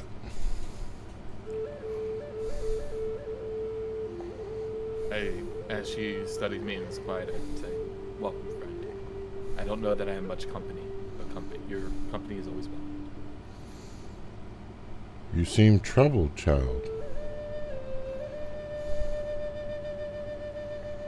We just found out what lies ahead, and I fear for the sake of my friends, my family, and those strangers that I have not yet been able to call friends. Dark days, dark times. But you are ready for this. You were called. That is true. And hopefully I'll be able to put my knowledge to use of the old gods and protect those I love. But it is a heavy heart that sits right now knowing that I may fail. It is not easy to wake to a slumbering god. Slumbering gods. Interesting. You know, I could take your place. She'll extend her hand. They call me Aggie. Aggie, that is a very noble offer. But this burden is a burden for Loxodon build. As she eyes up this human woman versus the 7'7" 3/4, 300-pound linebacker elephant. It is a heavy burden that I would not put on anyone, and I feel I am the most suited for this based on my history. If the world is to succeed in light and in balance and harmony, I have to be the one to carry the scales and the torch. Well, she'll pat your knee. Old Aggie tried. Well, Aggie, I wouldn't call you too old. You still look pretty youthful. And I'm glad we got you out of those cages so that you may enjoy the festivities tonight. Well, I appreciate you getting me out of that cage as well, my dear. And she'll turn and begin eating her food. Yes, Vin? You look like you have something to say. See, I have a feeling Ben knows who Aggie is, but John does not. And when the DM offers to have a random NPC switch places with you on a life or death mission, probably good idea to stay the course.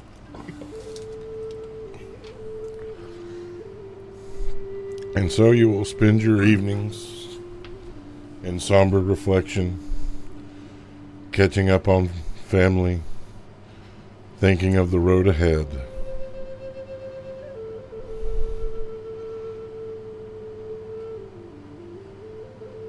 Will you take slumber this evening? Yeah. Why not? Are you setting a watch, or are you all just going to sleep? I hate to say it, but Venfira was really beat up, and she's not a super strong person, and I think there's a chance she'd have fallen asleep where she was laying under the tree. Okay. Seeing as we're gathering for the bed, Ziraj will does she spot her with just a passive 19? Sure. She's out in the open, right? Will go over and gently put her hands under and trunk under Ven to lift her up to bring her to a bed. I mean, she wouldn't have been out on the open. She went into the trees, but yeah. Oh, into the trees, not under the tree. Well, I'm still tall enough to reach you and grab you down. Oh no, not up in a branch, but she went into the wooded area. She was looking to be away from everybody. Yeah. Well, at the very least, I'm sure we would have mounted a party to come looking for you. Yeah. After the day we had, I want to make sure I have eyes on everyone before we start to bed down. And I will use my clout with the tribe, and I will get a guard posted for us for the night, so that we all might rest without having to set our own watches. And I feel Zaraj- like that's something I can get done. And Zaraj would notice upon picking Vinfir up that once again, as before, she does not appear to be breathing when she's asleep. Oh, dark days ahead. And Ven does tend to sleep like the dead, so she probably wouldn't even wake up when you picked her up.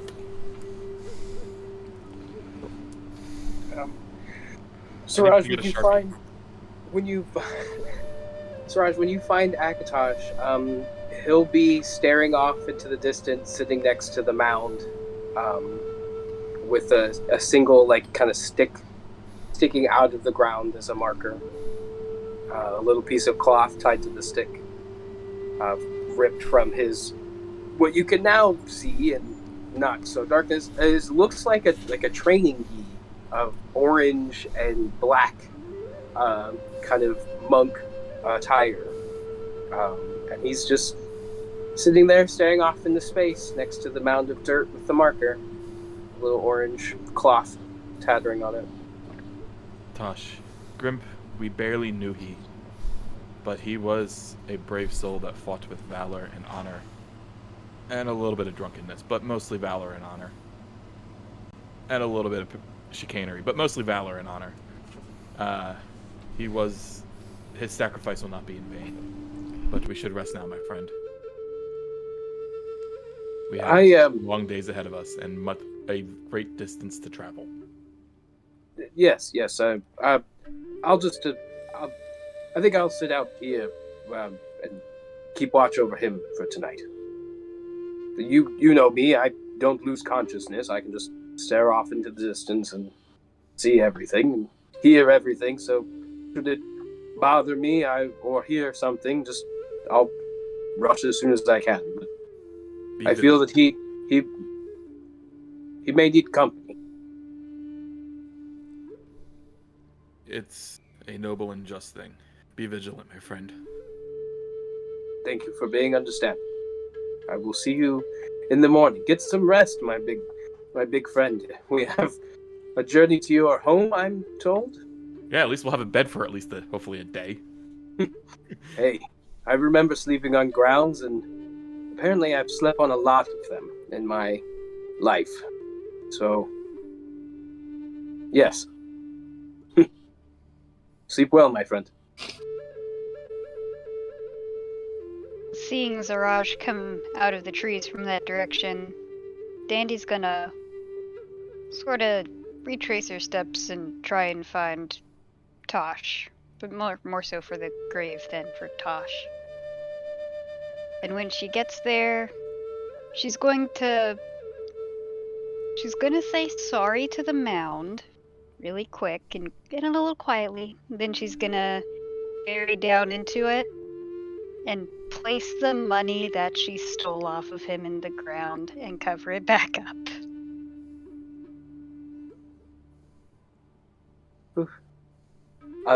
Tosh won't say anything when you come by. He's still very much knees to his chest, kind of wrapped up, looking out into the distance.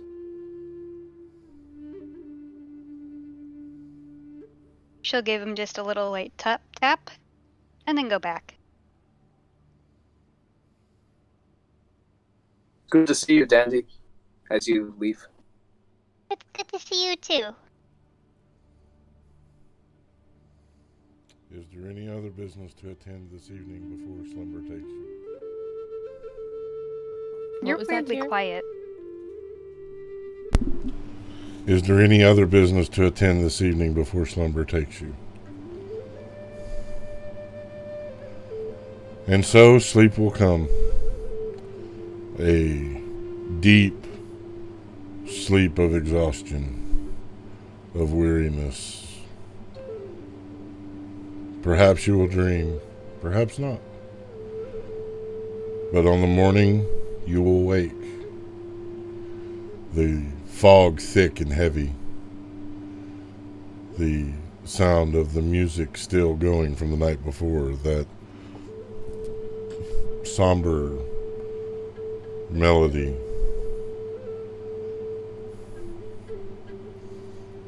What would you like to do? I would just like to say that at some point during the night, I don't know when, but and so I didn't go to sleep this way. But when I wake up, I have a panther as a snuggle buddy. Just Stealing Mila off of me. I mean, that's probably fair. I'm ice cold, you're warm. And she's a cat, so, you know. I assume we got a long rest. Yes. Okay, good.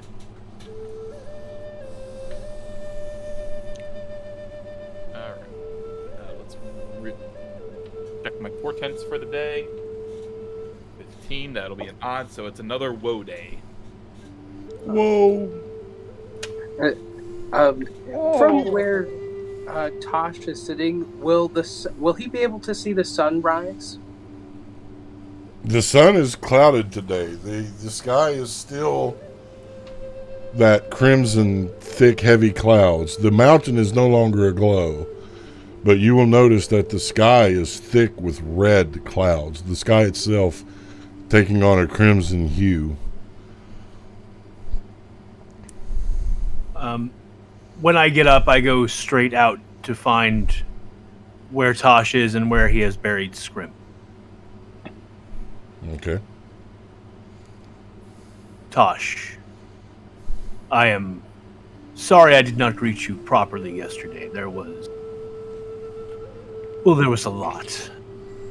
And would you come up saying that he'll kind of stand up, turn around, and make a motion for like the bro hug thing, and like bro hug you? And the bro hug from Karak turns into, after the backslapping, a grab and a lift up. It is good to see you, brother. It is. While the circumstances may not be as wonderful as they could be, I am also equally happy to see you. Yes. Yes. I am glad the goddess brought us back together. I have missed your company. You know, it's strange what you miss in a castle or a kingdom. The simple things. Not having to deal with people, meetings, people trying to get as close as they can to the king. Odd to be back on the road again. Or, I think. But he'll look down at the mound with the little marker. Tis a shame. He was a good fellow, and the world will be sorely missed of him. Indeed. Scrimp was, for as much as I knew him, a good sort. Jeff I did not like, but Scrimp was good. So you met Jeff as well. Yes. Would you mind if I give him a gift? By all means. I believe Dandy stole something from him and gave it back to him. I have no clue, just going off of inferences of usually how sticky fingers are, and why there was such a large pocket of things being buried in front of him. But no, by all means, please give him. He deserves just as much of a hero's respite as all of us. Oh shit! I actually need. It wasn't a huge pocket. It was like 5 gold. I didn't realize I needed spell components for that I don't have. Shit.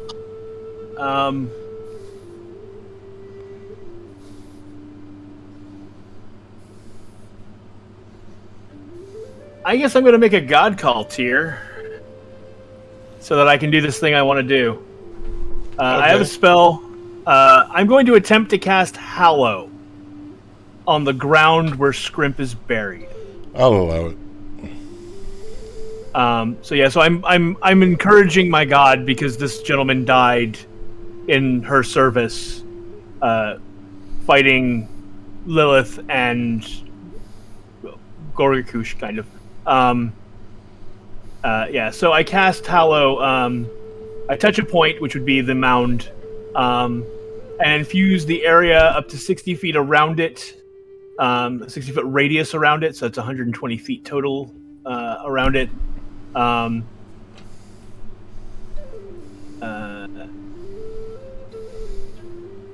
First, Celestials, Elementals, Fae, Fiends, and Undead cannot enter this area, nor can creatures charmed, frightened, or possessed creatures, or can they charm, frighten, or possess creatures within it. Any creature charmed, frightened, or possessed by such a creature is no longer charmed, frightened, or possessed upon entering the area. You can exclude one or more of these types of creatures or effects. Second, you can bind an extra effect. The extra effect I'm going to bind is Courage. Affected creatures benefiting from the Hallowed cannot be frightened while in the area. Very cool. So I do that for Scrimp. And then, let me make sure this one doesn't need... no, this one is just purely verbal. That's awesome. And then I touch the same spot in the center of the Hallow, and I cast Word of Recall, designating this as my sanctuary. Okay. Very cool.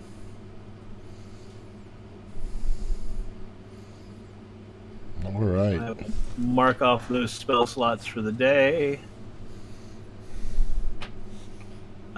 That is the best gift that I can give him. And I explained to Akatosh what I just did.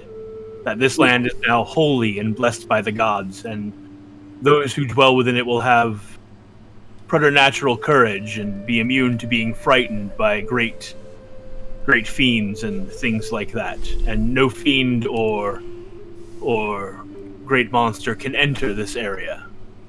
Elementals, that sort of thing. None of them.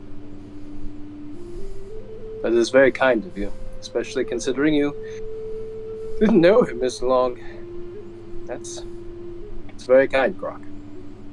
It is the least I can do. He fell honorably in battle.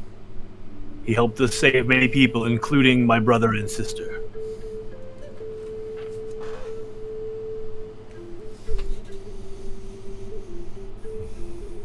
Great. Gongs will begin to ring, summoning the masses. Guess that's our cue then, huh? Indeed. And Tosh will follow Karak back to camp, or to the village. Does everyone attend the gathering? Yeah. You will see on a platform Karak's mother standing with a gnarled wooden staff in their right hand and a crown of holly upon her head. The breastplate of bone retrieved from Karak. The mantle of their station. Their voice calling out to the masses. For years, I have been the mother to my people. Through feast and through famine, I have provided what guidance I felt best. I have been here through war and through peace. I have seen life and I have seen death. But I am now old and I am weary and I am broken. It is time for new to come forth like that of spring.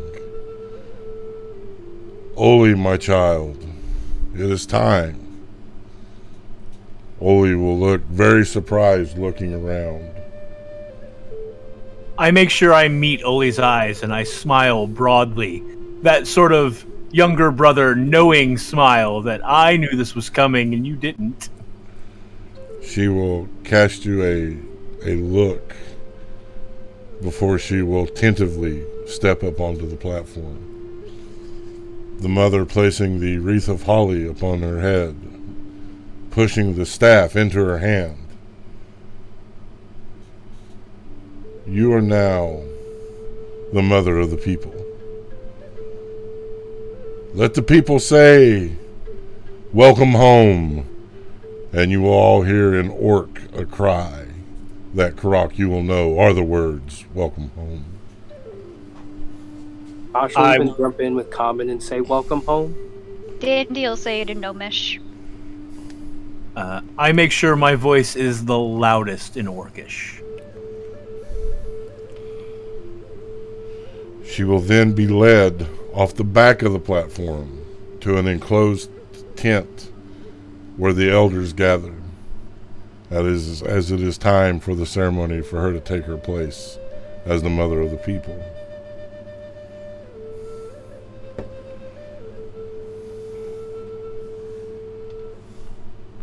What are you doing, my friends? I will break out the cauldron, and I will begin offering food to anyone who wants food. A nice hot meal for everyone in the village. All right. Tosh will help hand out that food. Dandy will too after she gets her bacon. As will Zaraj. Fen's off by herself again.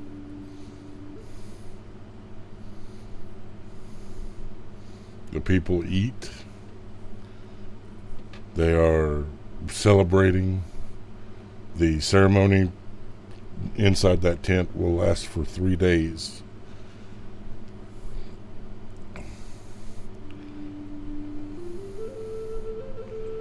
What do you wish to do, my friends?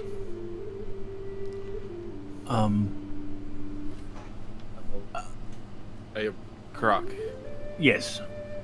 Your goddess told us where we need to go and what we need to do. I can get us there in the blink of an eye. The road ahead is much longer, but I can at least get us to the island. If there's nothing more we have to do here. I know we were thinking of helping Venfira's uncle, but I feel that this is a more pressing matter. Yes, and as much as I would like to stay through the celebration and see my sister installed as matriarch, I think perhaps... How long is this celebration? Oh, it will last at least 3 days. Oh, okay, yeah, then we probably should go before that. Yes. Sorry to butt in, but didn't your goddess also say that it was your job to make sure that you saw that she made that commitment and made it all the way through? Not mind you, I'm not trying to say we should stay. I'm just saying I don't want something. You know how evil always seems to creep into you. Perhaps. And we can get there in the blink of an eye. I would like to at least stay through the morning. Tomorrow morning. I would like another day with my people. See what we can do to fix things around here. That seems like a noble cause. Wait a second. And this is when Tosh will realize, where's Ventura? I have an idea. I'll go look for her. Oh, all right, Dandelion. Give me an investigation check, Dandelion. She kind of wants to get away from the people that are enamored and shocked by her at the moment. Fame is not something that she's really ever wanted. Fortune, sure, but fame, no. You said investigation? Yes. 30. Is Manfira trying to hide? She's not trying to hide. She's wandered away from everybody again. She's got a lot on her mind. And she's trying to process things. So Dandy would probably find her sitting on the ground, like back up against a tree, scritching Mila on the top of the head, and probably talking out loud in Infernal.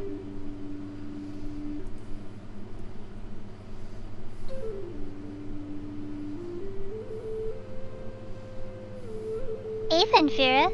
What you doing? Oh, hey, Dandy.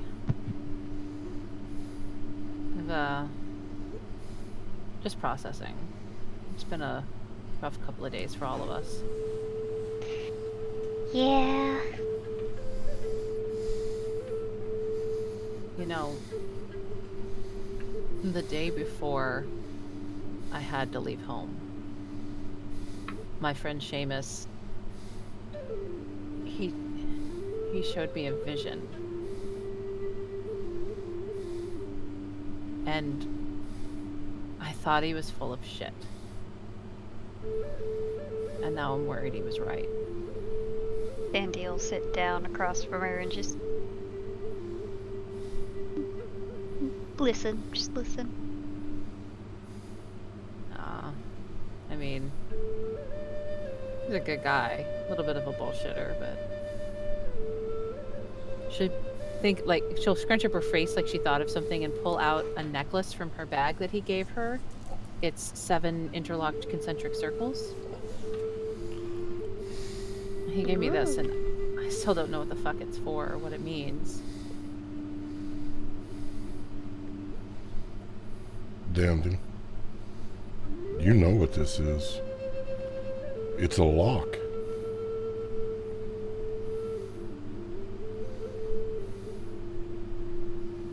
That's a lock. What do you mean it's a lock? It's a necklace. It's How not can a necklace. How can it be a lock? What does it lock? Mm. How does it work? Tyr, how does it work? The circles, since they're independent of each other, spin until they're in a right formation, and it unlocks it. Dandy will say, Hand it here for a second. and then she'll show how it unlocks and then relock it and hand it back. Is she trying to unlock it? Yes. Give me a sleight of hand. Don't fuck me, Ambassador Dice.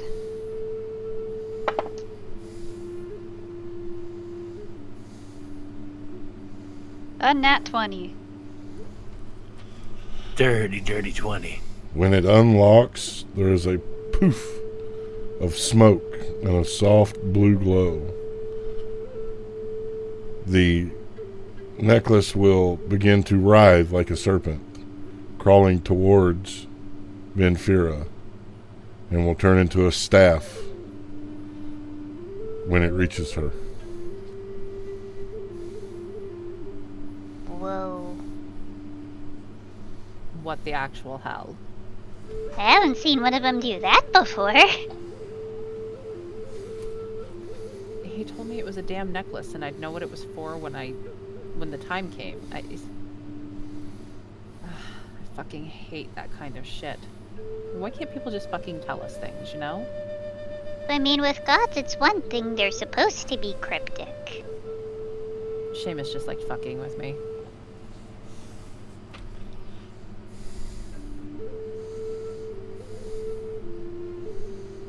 It's a cool staff, though. Yeah, I guess. What does the staff look like, Tyr? It is black with silver runes and infernal. Venfira's gonna pick it up and read the runes. It says you'll always be able to find the way home. Always be able to find the way home. I wonder what that Aww. means.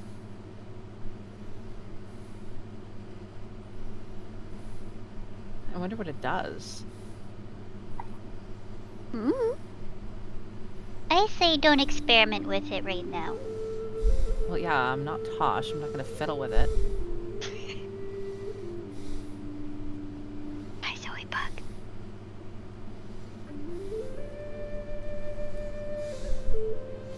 And this is where we're going to take our second break because I need pain medicine. It is a bad, bad night. We'll be back in 10 minutes, guys.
Thank you so much for hanging out while we took our last break, went and got our beverages, and allowed me to take some pain medication. Because the pain is bad tonight, y'all. Oh, so before we went on break, the matriarch of the orc tribes had turned over the leadership to her daughter Oli, Karok's half-sister. The Vinfira and Dandelion had discovered that the necklace that Vinfira had was actually a magical staff of some sort with the words, "You'll always find home" in Infernal.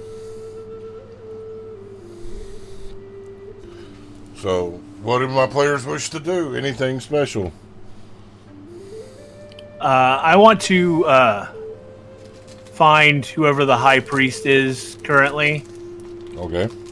and I will bring them to Scrimp's grave and inform them what I have done. Okay. That there is now a hallow here. All right. And tell them about Scrimp and ask that this spot be marked with honor. And then offer to assist for the day in building something here, if that is their wish.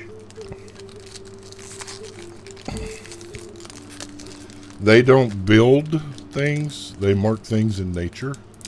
So you all spend the day doing detailed runic carvings in the tree above the grave. Tosh will make sure that they don't disturb this script is here scrawling he has done into the tree, but also assisting in carvings and such like that. All right. Anything else you guys want to do? Dandy's just gonna be sitting with Ven until Ven wishes to be completely alone, and she'll just, feed some bacon to Mila every now and then, maybe. Vinfira will sit with Dandy, and probably try to change the subject, but, ask Dandy how she's doing, thinking about seeing her parents and all that. Dandy will probably try and change the subject from that. Dandy don't really want to talk about that. It's fair.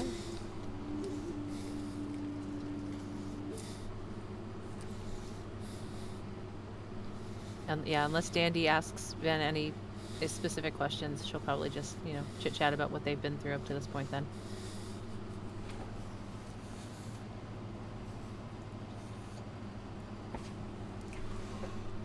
Raj would be assisting the clerics and Karok since they were just together talking about, when they're going to travel.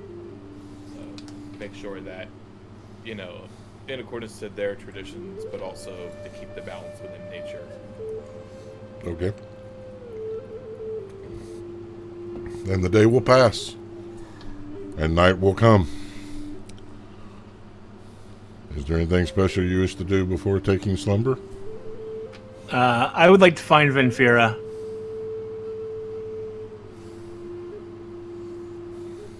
And not too hard to find. She's just not where everybody else is, basically. She's wandered into the woods. You'd find her sitting with Dandy unless Dandy has left by then. Nah, Dandy doesn't want to be around the people right now. Brock will just come and sit.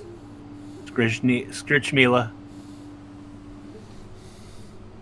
You two seem to have found a nice quiet place to spend your day. Yeah, I was kind of peopled out. I got a lot of people yesterday. I'd say I'm sorry for that, but I'm not. You deserved it. If you say so. How are you two?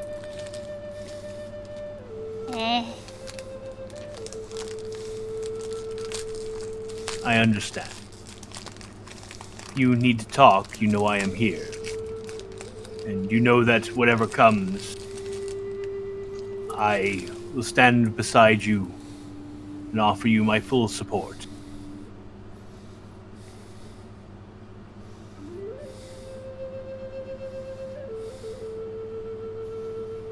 Then I I'll know just look that- at Karak. Sorry. No, go ahead. And finish what you were saying to Dandy. I know that the road ahead is going to be very fraught for the both of you. And I will do my best to just be there, be supportive, and to help in any way I can. I hope you know that. I do.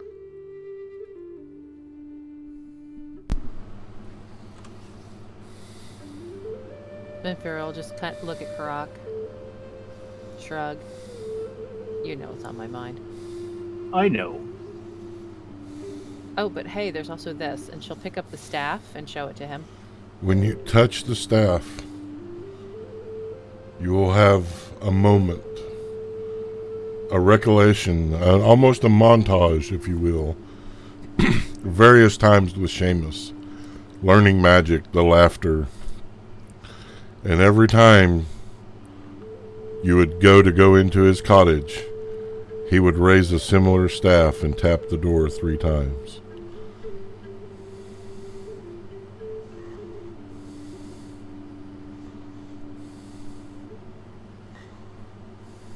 She's like you'll see her face twist a little bit as she's processing this, like thinking about what she's seeing.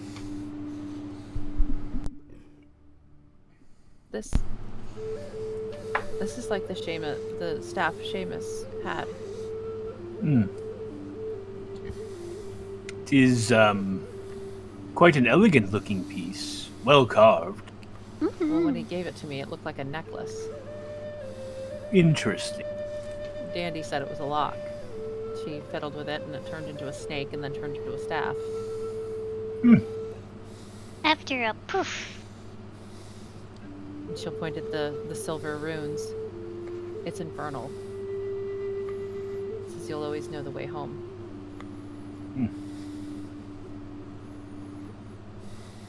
That sounds heartening. Speaking of, I have cast a spell here. 2, in fact. I have hallowed the ground where we laid scrimp. God damn it. Where we laid Scrimp to rest. And our clerics have memorialized the tree next to where the body is buried for him. No celestial, fey, fiend, elemental can enter the circle around the area. I have also made it a sanctuary for us. If ever things were to get too dire, as long as we are all touching, I can bring us back here in a moment.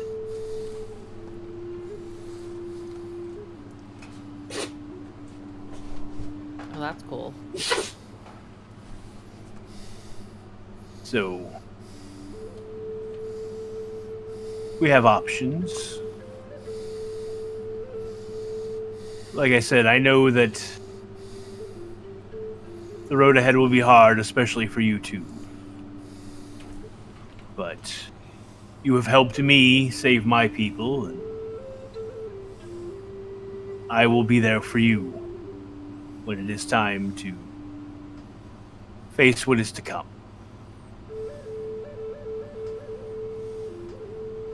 Dandy, I hate to ask, but do you mind if I talk to Karak alone for a minute? Sure. Dandy'll get up and go to some other part of not well populated orc territory. She doesn't want to deal with small children or people questioning how someone that is 3'2" managed to stab the heart of a creature that is 6'9". Don't worry, she's got the legs of a Lalafell. It doesn't matter. Okay.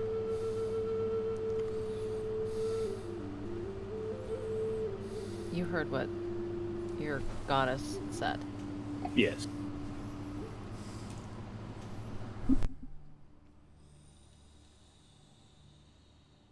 I don't know if there's a way around it. I don't know if Lilith can be reasoned with. As much as the idea sours my tongue, for your sake, I am willing to try. And from our past conversations, you know that if it comes to it, I'm gonna do it. I had no doubt. I had, in fact, faith. But don't tell the others, please. I don't want them to worry. I know. It is yours to tell, and I will keep my mouth shut. We priests are quite good at that, you know. Just promise me you'll take care of Dandy. Of course. Listen. I don't know what the future will bring for us. I don't know where your path will end, but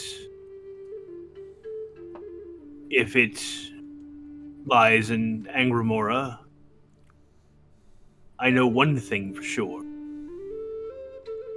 They would be lucky to have you on the throne, as opposed to some others.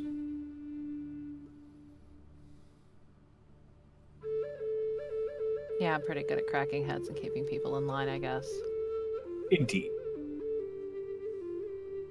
And let's not forget that the Queen of Angramora has always had a way to come to the mortal realm to visit.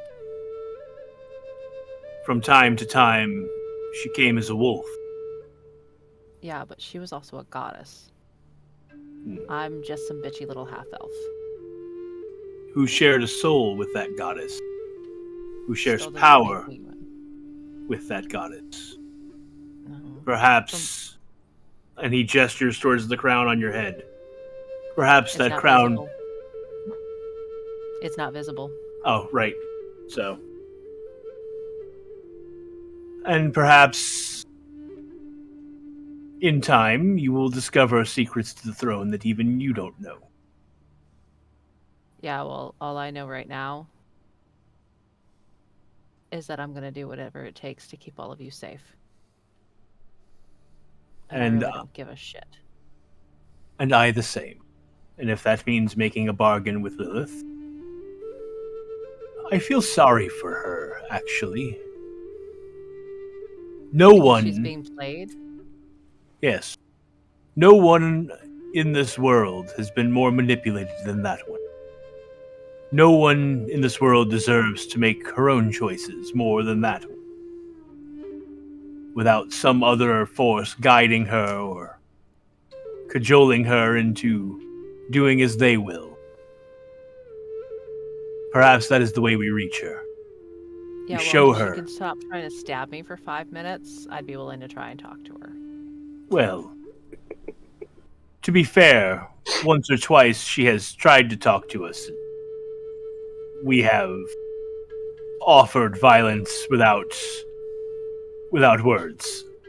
So Yeah, well, when she shows up with those fucking things that come with her, I just assume she's going for violence. yes, well, it looks like we will have to be the bigger, kinder souls, and not choose violence the next time we see her. So you're saying I should let you talk instead. Got it. Perhaps that would be best. And he'll reach out and take your hand. We'll find a way through. I have faith. At least one of us does. It's kind of my job, you know. Yeah, the whole priest thing.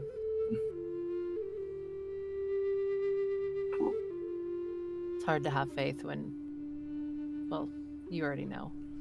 Yes. But perhaps that is when you need it the most.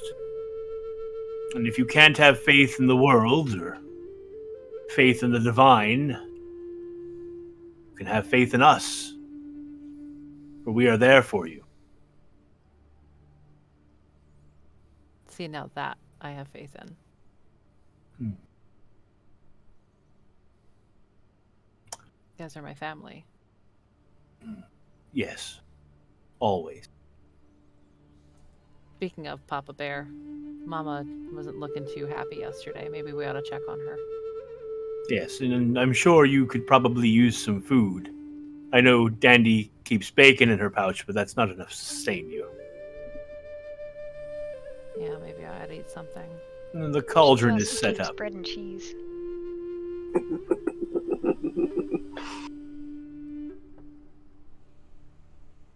Yeah, let's go. All right. I'll stand and I'll offer you a hand up. She'll just stand up from where she's at. Have it your way. And he'll walk with her back into the village. Can Tosh be trying to feed more of the village, like, from the soup thing? But he's like, no. Trust me, it's delicious. It's called cucumber chowder. It's delicious. Okay. Yeah, see? It's a bowl.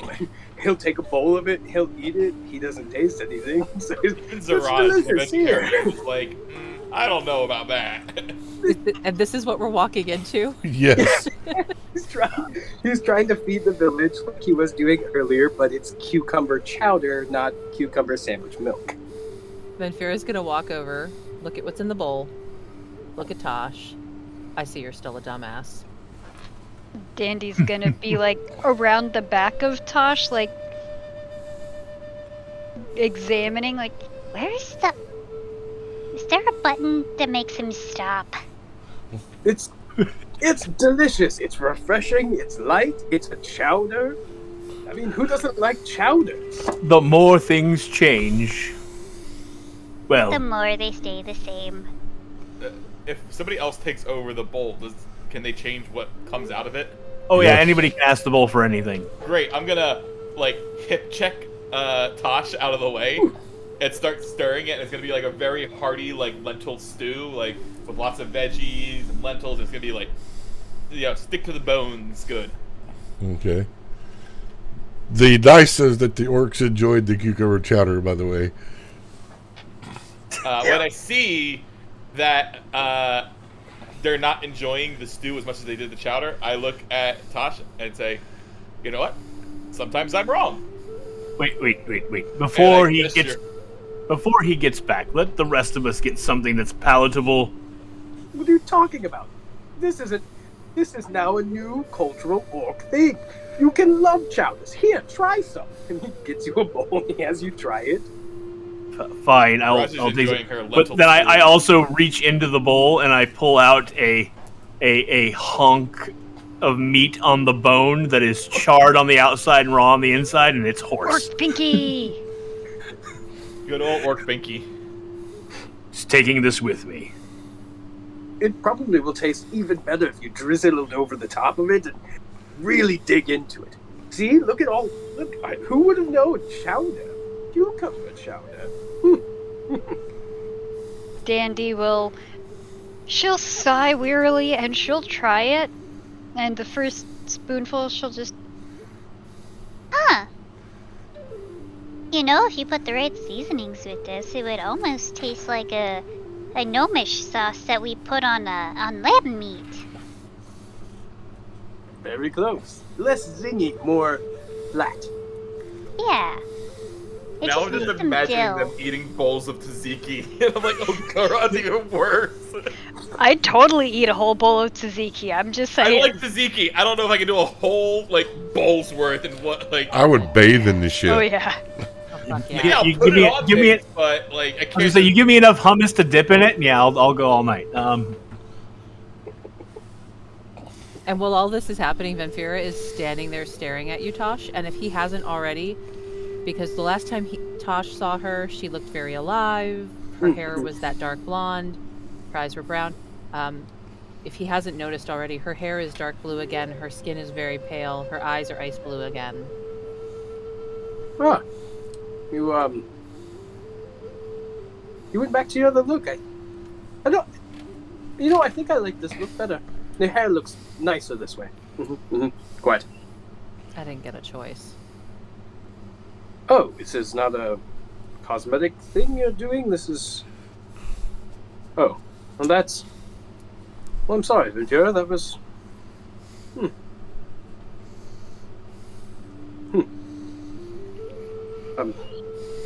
Chowder? Ew. It's actually not bad.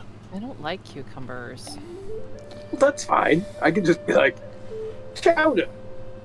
And pours out the one bowl he was serving with, scoops in. Now it's just a regular bowl of chowder. What kind of chowder? Just chowder. Whatever normal chowder would be. Well, that's the thing about chowders is it's like a thick soup, but it's a matter of what's in it.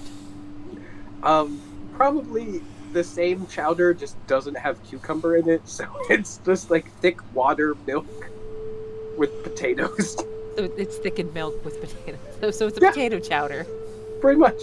But it's potatoes instead of cucumbers. Well, there are cucumbers in. It doesn't matter. Anyway, chowder. She'll look at it and go, I'd rather eat Zarages. Ziraj will offer. I didn't know you liked eating Luxodon, but okay. No, I didn't say I'd rather eat Zaraj. I said I'd rather eat Zarage's soup. Or that you meant like plural, like you would rather eat plural Zarages, as in... I see what you see then. Anyway. Okay then. Do you see how skinny she is? Do you think she could eat multiple Loxodon? Besides, you know what? Never mind. I'd have to explain it. I'm not going there.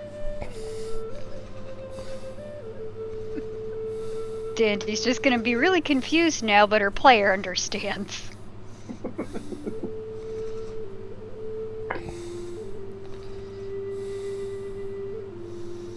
Soup. Eat. Yeah, she'll take the lentil soup and go sit down somewhere off to the side and start eating.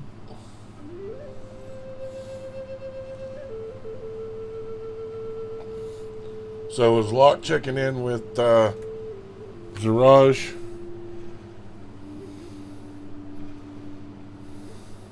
You come to Ziraj when you are ready to leave, and we will go. I think we'll spend the night and then we'll leave first thing in the morning.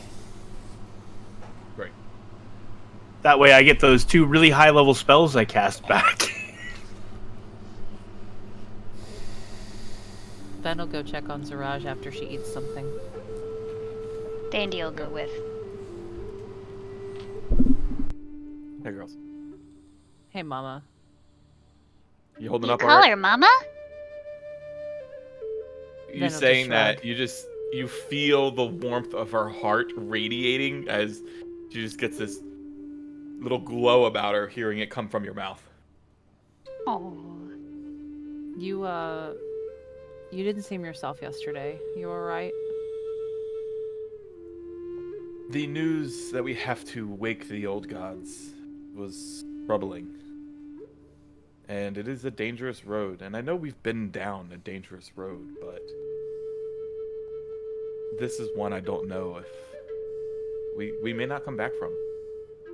You know, before I became a druid, it was my academic studies into the old gods that led me to my enclave. You know, there were the 4 of the world that created the Watcher and protected all of us. And they have slumbered for millennia. These are not gods you wake lightly.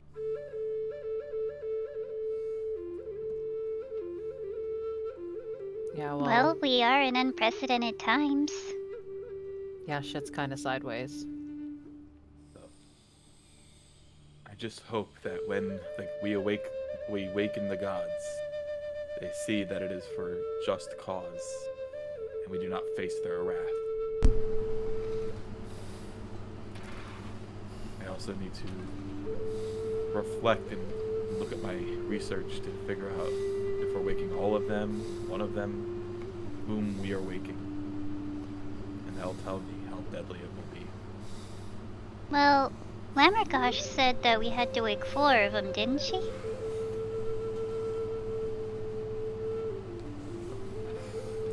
That is true. She did say 4, but there are 7 old gods. There are 4 that are usually in conjunction with one another, but there are 7 total that are considered the old gods from where I'm from. Hopefully the 4 she is talking about is Ue, Uka, Uje, and Uma. The 4 primordials.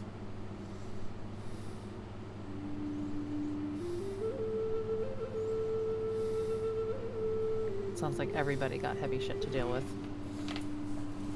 Like I said, hopefully they'll be happy to see us. But when you've slept for a millennia, you know how you are getting woken up after a long night's rest sometimes. Now imagine if you were sleeping peacefully for a millennia, how a little annoyed you're going to be that some little peon is knocking at your door. It's kind of like when you wake up with Tosh screaming in your face. Yeah, it's probably exactly like that. Which we should probably tell Tosh not to do that. Yeah. No, I'll definitely just slap tell him in the not to. face again. It worked last time. I mean, it did, and it was kind of funny. I mean, I had to stop him from screaming. Yeah, I know. It's like he'd never seen anybody stop breathing before. Dandy, how do you feel about returning to my home? Your parents are there.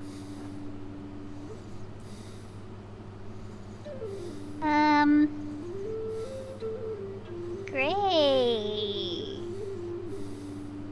Before this night is over. Actually, would I know if Karak is able to do ascending to her parents or not? You know that Locke has used sending to the parents before. Okay, it was to the parent. Oh, that's right. We warned them that they are now being hunted. Yes, Dandy, we could give them a heads up that we are arriving, and that might soften the blow a little. If you would like. The blow to who? I don't know. I don't really know your family history and the blood between them. I mean, they don't remember me, so they'd just be meeting a stranger.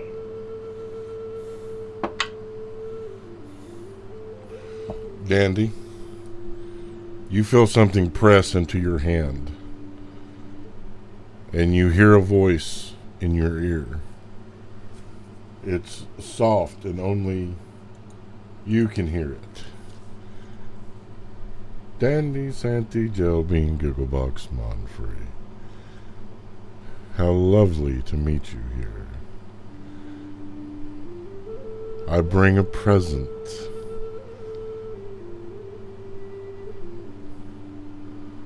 Nod if you understand. She'll very subtly nod as to not alert the other two. In your hand is the key to unlocking the memories of your parents. Do you want it?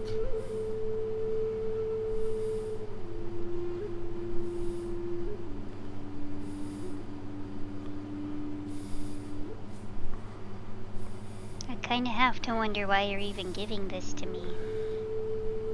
Or even offering it. Excuse me. Doesn't take. Let's just say that I've had a change of heart. No offense, but that seems unlikely. There's no reply. Is the thing still in my hand? It is. Dandy'll open her hand and look down at it. You will see the token of the bishop of the Church of the Magpie. The necklace that you saw taken from your parents in the vision where they were slain.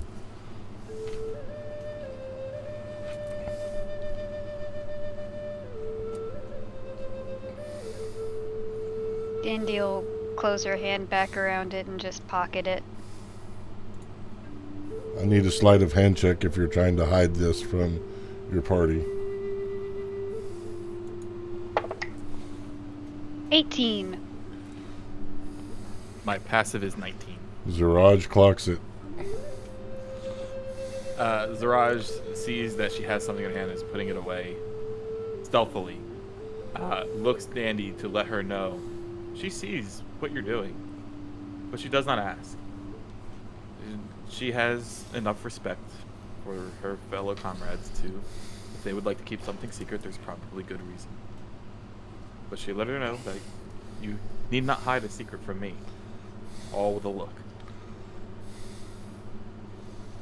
Unless Dandy said anything out loud during that exchange, Ben's oblivious because it's Ventura. Dandy would have at least whispered, because she wasn't sure if Antivar could hear her thoughts. That's fair. Yeah, if she's whispering, Ben will assume she's probably talking to herself. Ventura walks around talking to herself in Infernal, so, you know. She Dandy assumes it's doesn't normal. make a habit of talking to herself, though. That's ever. A good point. I'm going to That's a roll the good point. dice. Roll a perception check, Ventura.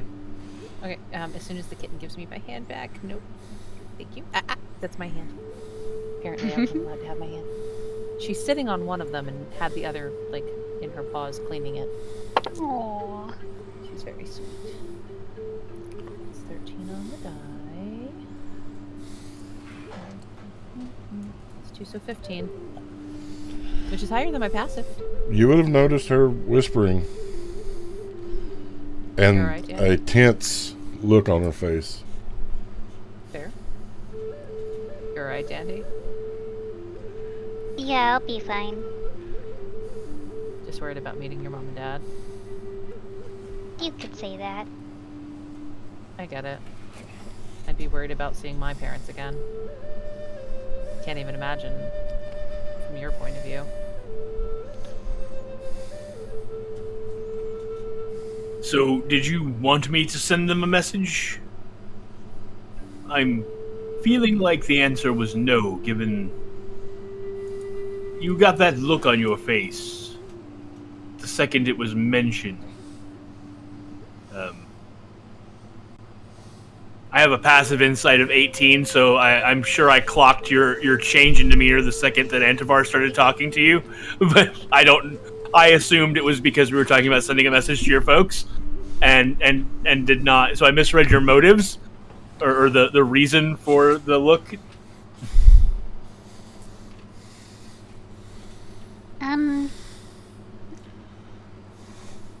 I mean, if Siraj wants to let them know that she's on the way back, I'd be fine with that.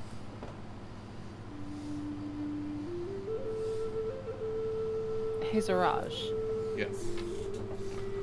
Are outsiders, like, welcome on your island? Or is it a weird thing for you to show up with other people? Our island is protected by the great storm of hold on, let me pull up my Pantheon.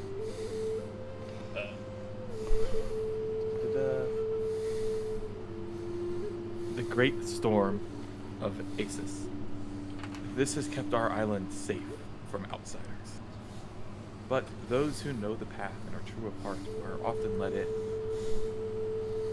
You are coming with me as my children and my comrades. You will be welcomed. And your pseudo Alright. co-parent. Yeah.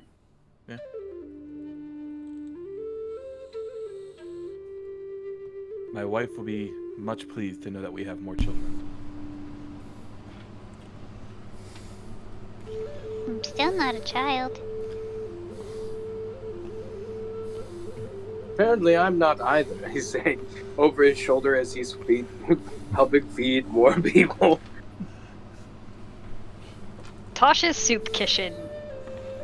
At this point, Danny, you realize that anyone younger than Zaraj, she tends to refer to as a child if she's close to them, as her child.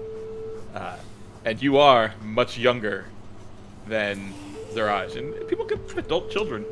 I'm not calling you a kid, I'm calling you a child. There's a difference. I am a child. I have parents. Karak, Yes. a orc warrior will approach you, leaning down and whispering to you in Orcish. There is a man here to see you and your friends. What kind of man? He said to tell you his name was Mordred.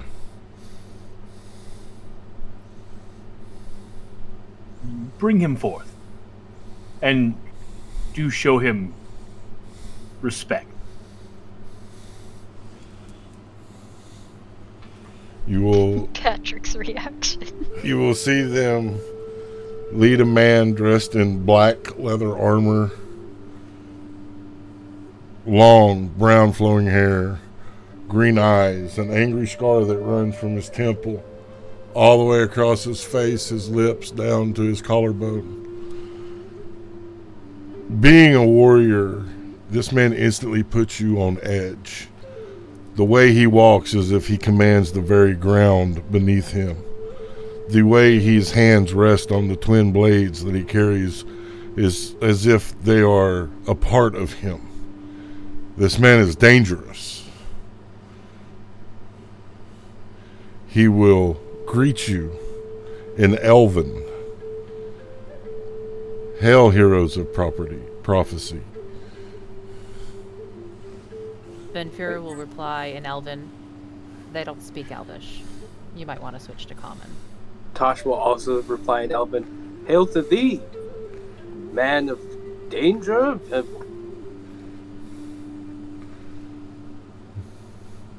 By the way, Karak's demeanor doesn't change, but like very slightly, his feet widen apart. He takes a more solid stance. The body posture of someone who is not meaning violence, but is prepared to receive it should it come.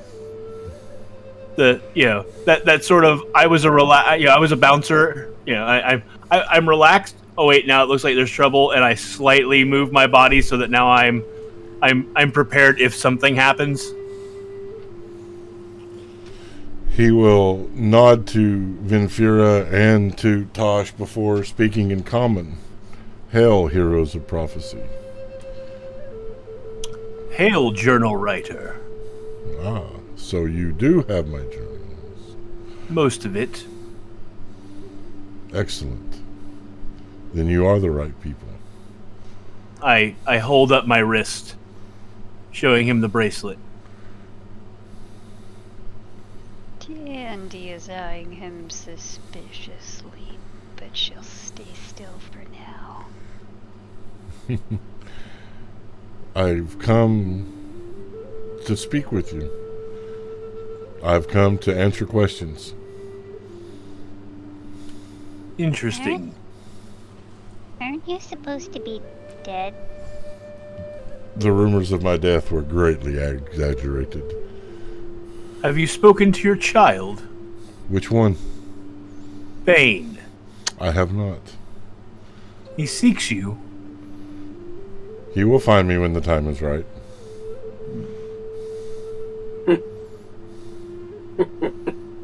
Venfira's eyes are going to get big. Well, she's doing that thing where she stands there with a straight face, staring at people. Her eyes are going to get big for a second as she finally registers this, because, again, Ven doesn't pay attention half the time to what people are saying and doing around her. Because, she's a teenager. Wait a minute. You're my Uncle Bane's dad? Yes. Motherfucker. So wait, hang on. That makes you. That's your second uncle? I think if that's how patronage works, or is it your great grandfather? Either way. Great uncle. Exactly the point. So, great uncle of this wonderfully teenage rebellious elf, and apparently you're a not dead hero. What brings you to us? I told you, I'm here to answer questions. Yeah, you wanted to talk to us. What do you want to talk to us about? To answer any questions that you might have. Don't pay attention to him. So He's gonna just get into an infinite loop. So you know what your former spouse is up to? She is trying to destroy the world. She is trying to play... Yes, I can. It's a Nighthawk curse. Trust me. She's trying to play Zakez. Zakez is trying to play her. They're both trying to play Angramora. They're both trying to play Lilith. Malacushus is dead. Whoa! Hang on. Oh, that's Wow, good that's news. new since yesterday. That's bad So- news. I was gonna say, wait a minute. Didn't Lamergosh tell us that so long as Angramora and the Nightmare Realm were fighting with each other, they weren't focused on the material plane? Yes. Except now they're not fighting with each other if he's gone. Well, their army is leaderless then, which means that the fighting will not last or be of any real consequence, unfortunately. Unless we can talk someone into taking up his mantle, leading the fight. Someone like Lilith, perhaps. That's not a half bad idea. You We want to also- try and convince Lilith to lead the Nightmare Realm? I don't Well, know. it's a throne. We also need to convince her to take the throne away from the Prince of Angramora. That would be more advantageous to us in the long run, I think. Do you have any advice on that score? How to convince Lilith to help us? Yeah, that'd be a hard shot there.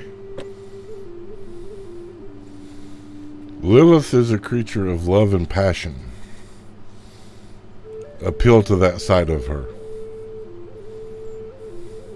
Okay, Karak, you gotta take this one then. I felt Yeah. like this was always going to fall to me. And, Wait, what if she's not into guys? we're pretty sure she's not, actually. But it's Ah, never... poop. It's not that sort of love and passion, I think. I still think he's better suited. I mean, I'm basically a creature of shadow and anger, so...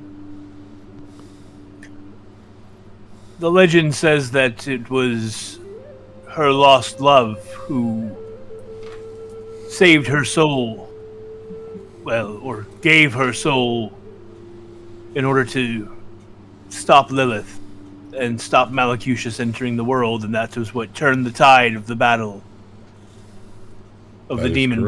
Bride. So that knowledge may aid us. Okay, so what we need to do is we need to find a chick. That way we can run a honeypot. I think more pointing out that Zakez was behind the whole thing from the beginning, and that Zakez is to blame for the loss of her love, is probably a better tact to take. So just being truthful with her. And giving her the options that have never been given to her before. No offense, but your brother is a dick. And a manipulative piece of shit. None offense taken.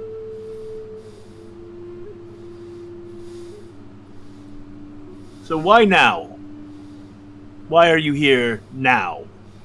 Because now is the time. Everything happens within a time frame. The seasons. You plant, you water, you reap.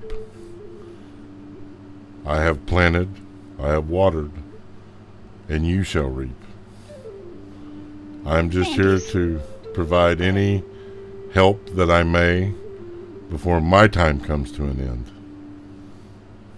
I mean, Gorgacush told us that we would need to wake slumbering gods to bring balance and harmony to this world. My question, since you were so eager to answer them, is how? How do we wake a slumbering god?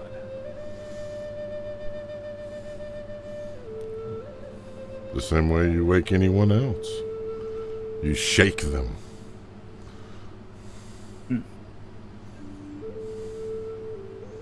Dandy's Pretty sure gonna. metaphor, but yes. Dandy's gonna offer this man some bacon. He will take the bacon and eat it. when he says the way to wake the gods is to shake them, Benfira's gonna look at Tosh. Don't you fucking dare. They're what? They're a god. How am I Dandy's supposed to put my hands on a god? I might be a dumbass, but I'm not an idiot. All right. I'll slap you again if I have to. Fair enough. Mordred. Weird question. One, do you know who I am? You're Akatosh. Perfect, then we already know who I am. How do I go from being this to that? That I do not know. That is not part of my journey. That is your journey. As it would seem. Any tips on where I can pick up with that journey? I would not know where to begin, my friend. That is also what I figured. I Very take well. out the journal. Okay. So, half the time when we tried to read this, it causes pain, harm. Yes. Is there a secret? Is there a way to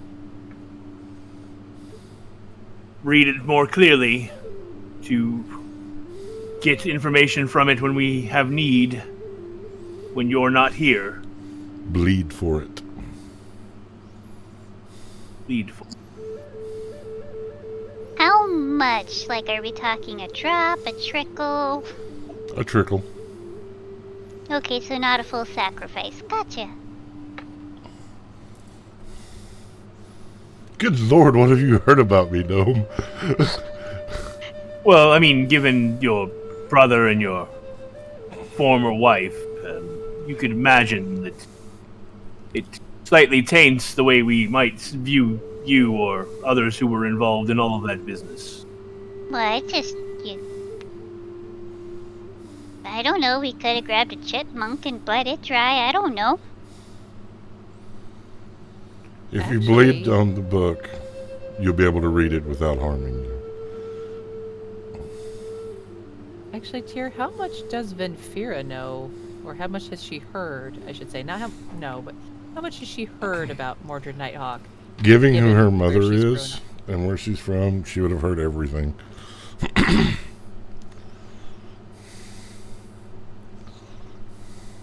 Ven is doing that thing where she's just staring at him. Because, you know, that's what she does. So you knew all this was going to happen. Yes, So why didn't you do shit to try to stop it? I did. He set us in motion. That's not stopping it. In It's a dealing weird with it once prophecy. it's already happened. I don't know. I think it goes back to, what was it, the metaphor you said? This thing about the seasons, planting, seeding, growing, reaping. In order for everything to come into alignment, to stop what is planned, you all had to be brought to this point. No one person can stop it. You each have parts to play. Before Zachez went crazy, he was a good prophet. And we saw a lot of what would transpire, but there was always darkness hidden from us. I later discovered the darkness that was hidden was Zachez and what he was doing behind the scenes. I do not know how to kill Zachez. He is an immortal. But there are those that are seeking the ways to kill the immortals. I do not know personally how to wake the old gods. I do not know them. But I'm sure that there is knowledge somewhere amongst your people. I do not know the path of the orc. I do not know the path of the gnome. I do not know your paths. I do not know the skills that you know or the experiences that you have. I can only play my part. And my part was to orchestrate this. And then when the time comes, to give my life to seal Shayla away. Oof. Wow, that's bleak. Speaking of bleak, another question. When you said it's time for reaping what has been sown, I hope that was more metaphor and less literal. It was. So you didn't mean specifically, and I conjure the knife from the dagger, or the dagger from the bracelet, reaping the Scions to reset the world, because it seems more and more that is the path Sakez wishes for us. That path leads to corruption.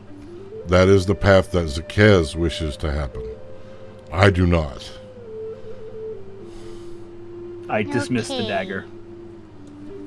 So with the veil the way it is between worlds, like Gorgacush said, Sakez is going to try his best to keep the Scions alive so that they can be sacrificed later, right?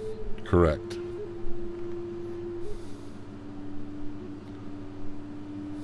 Okay. Give me an insight check, Dandy.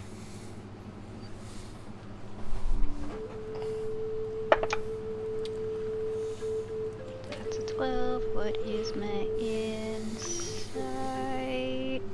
13! Thank you.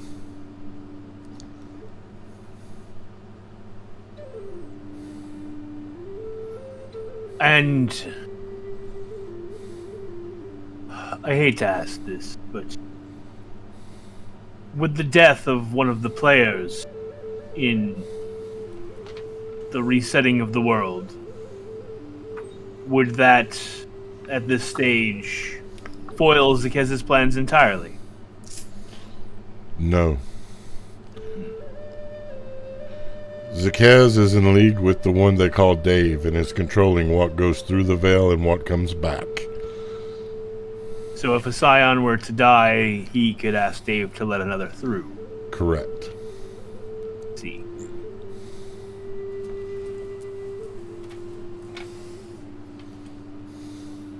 I really hate your brother. Dandy's all? gonna squint but not say anything.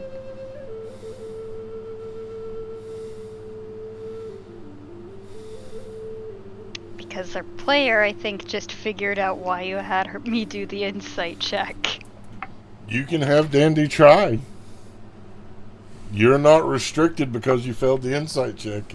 If you figured out something, put it out there. Is that...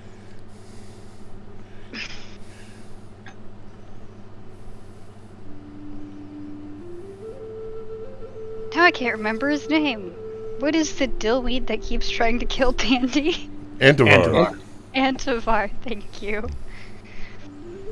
Is Antivar in league with Dave and Zakez? Is that why he gave her the amulet? Are you asking the DM or are you asking Mordred? Ask Mordred. Ask Mordred. Okay, Dandy will ask that to Mordred.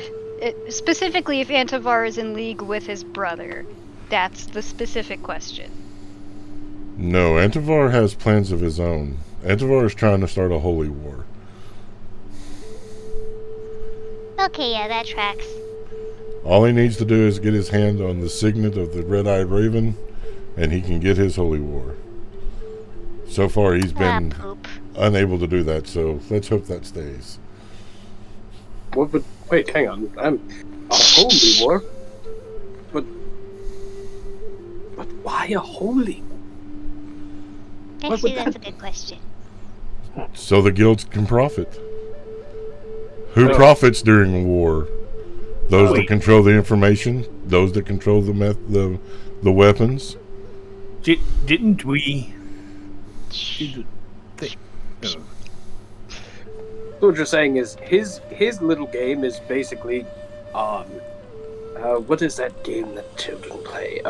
With the rocks, and you throw the rocks on the ground, and then you have to throw one in the air, and you have to pick up as many rocks as you can before the rock hits the ground. What's that game? Oh, I don't know. Anyway, it's that in comparison to what we're doing, which is basically like a triathlon of having to fight 5 things and then swim a bunch and then jump in the air a bunch of times. I'm not really sure how those work, honestly. They never really described them in the books that I read. Sure, we'll go with that analogy. Yeah. It's peas and carrots as opposed to potatoes and meat. I think. That's how it works. But I think it's more like he's playing Three Dragon Ante while we're playing chess. And sometimes the cards go onto the chessboard because he flings it too hard. Because he keeps bumping into us. Thanks. Regardless, we are off topic. So we have to go and wake the gods, and then figure out how to deal with Zaked. Yes. Lammergosh says that there are others, and I am going to assume by others she means the ones who killed Malacucius Yes. are on their way to deal with your ex-wife. They are on their way, yes. They are on their way to find the secret to killing the immortals. And hopefully they succeed so I do not have to die. But if I have to die, then I die. Why would you have to die? To seal away Shayla. I see. He's Because a druids seal. sleep. And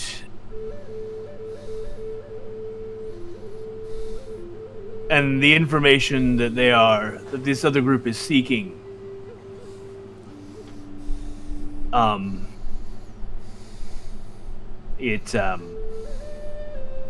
it would not be enough to kill Zakez, I assume. No, you will need the help of the old gods to kill Zakez.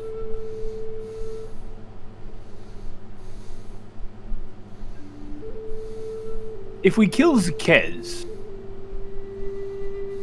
do we need to kill Dave and the Prince of Angramora as well? Yes. See. And if we can convince Lilith to kill the guy from Angramora so that she can have the throne that she wants so bad, and that's one thing we don't have to worry about. Yes, I feel like if anyone we know is capable of taking out the Prince of Angramora, it is Lilith. Dave is going to be an entirely other beast. What happens to the world if we kill the god of death? His next in line of sins. There will always be death. That's good to know. We're not going to break the world by saving it. Well, I mean, when we met actual death, he said Dave is just the god of death. He isn't death himself. Yes. So, whatever. Sandy's just going to huddle close to everyone for a second, just go, I thought we weren't supposed to mention that to anybody. I feel like he's an exception. He plays on a higher level of the chessboard than we do. Mordred was supposed to have been dead long before any of us even were thought about, so Even Zarash? yeah, even Zaraj. Even Tosh? So, Tyr, it's been like 1,000 years that he's been gone, right? Yep. Yeah, Dandy, supposedly he died like 1,000 years ago. Tosh will look over his shoulder and be like, looks pretty good for 1,000. Well, and he's older than that. That's just how long he was gone. Still, I want to know his secret. Druid sleep, my friend. Fair enough. Fair enough. Yeah, I was gonna say apparently a shitty ex-wife, but yeah, what he said.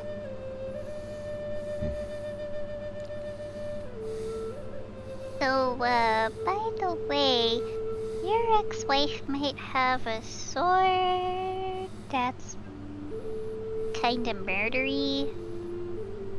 Oh, yes, I almost completely forgot that we gave her that. Wait, Oops. what sword? I believe it was Cleaver. called Faux Cleaver. You know, the shitty sword that tries to make you do shit. You mean the Sword of Legend Fuck. that is an epic item. Well, and I in- wish they would have chosen me. in our It tried to defense, fucking kill you. Antivar was trying to get the sword for his own. I managed to claim the sword as mine, but then worried about keeping such a thing in the world. So we took it to the druids to bury safely, not knowing that one of them was a crazy goddess who was trying to destroy the world. Antivar is after the Angel Fireblade. He was trying to get that one at the time.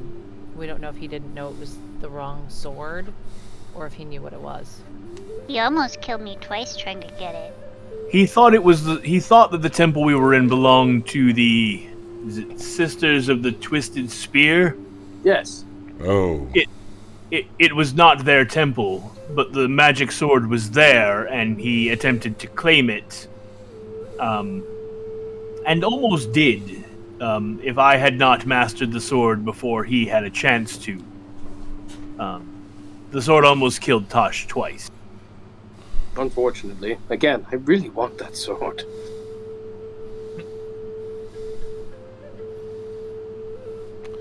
I'm afraid I must take my leave now.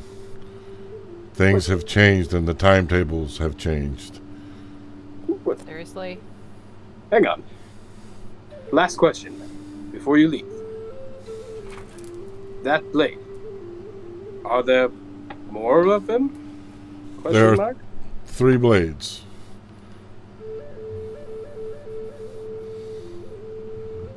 What's That's all the you third need to one? know. I will not speak its name. Okay.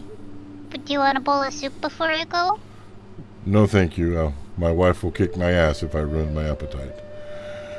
Oh, you remarried. Congratulations. Thank you. She'll say in Elvish, you know, in some of the stories, you're a real womanizer. Those stories are there to make sure people don't come find me. About you being a drunk who'd show up, have kids with someone, and then take off. Maybe sometime read the journal. Yeah, I haven't touched that thing.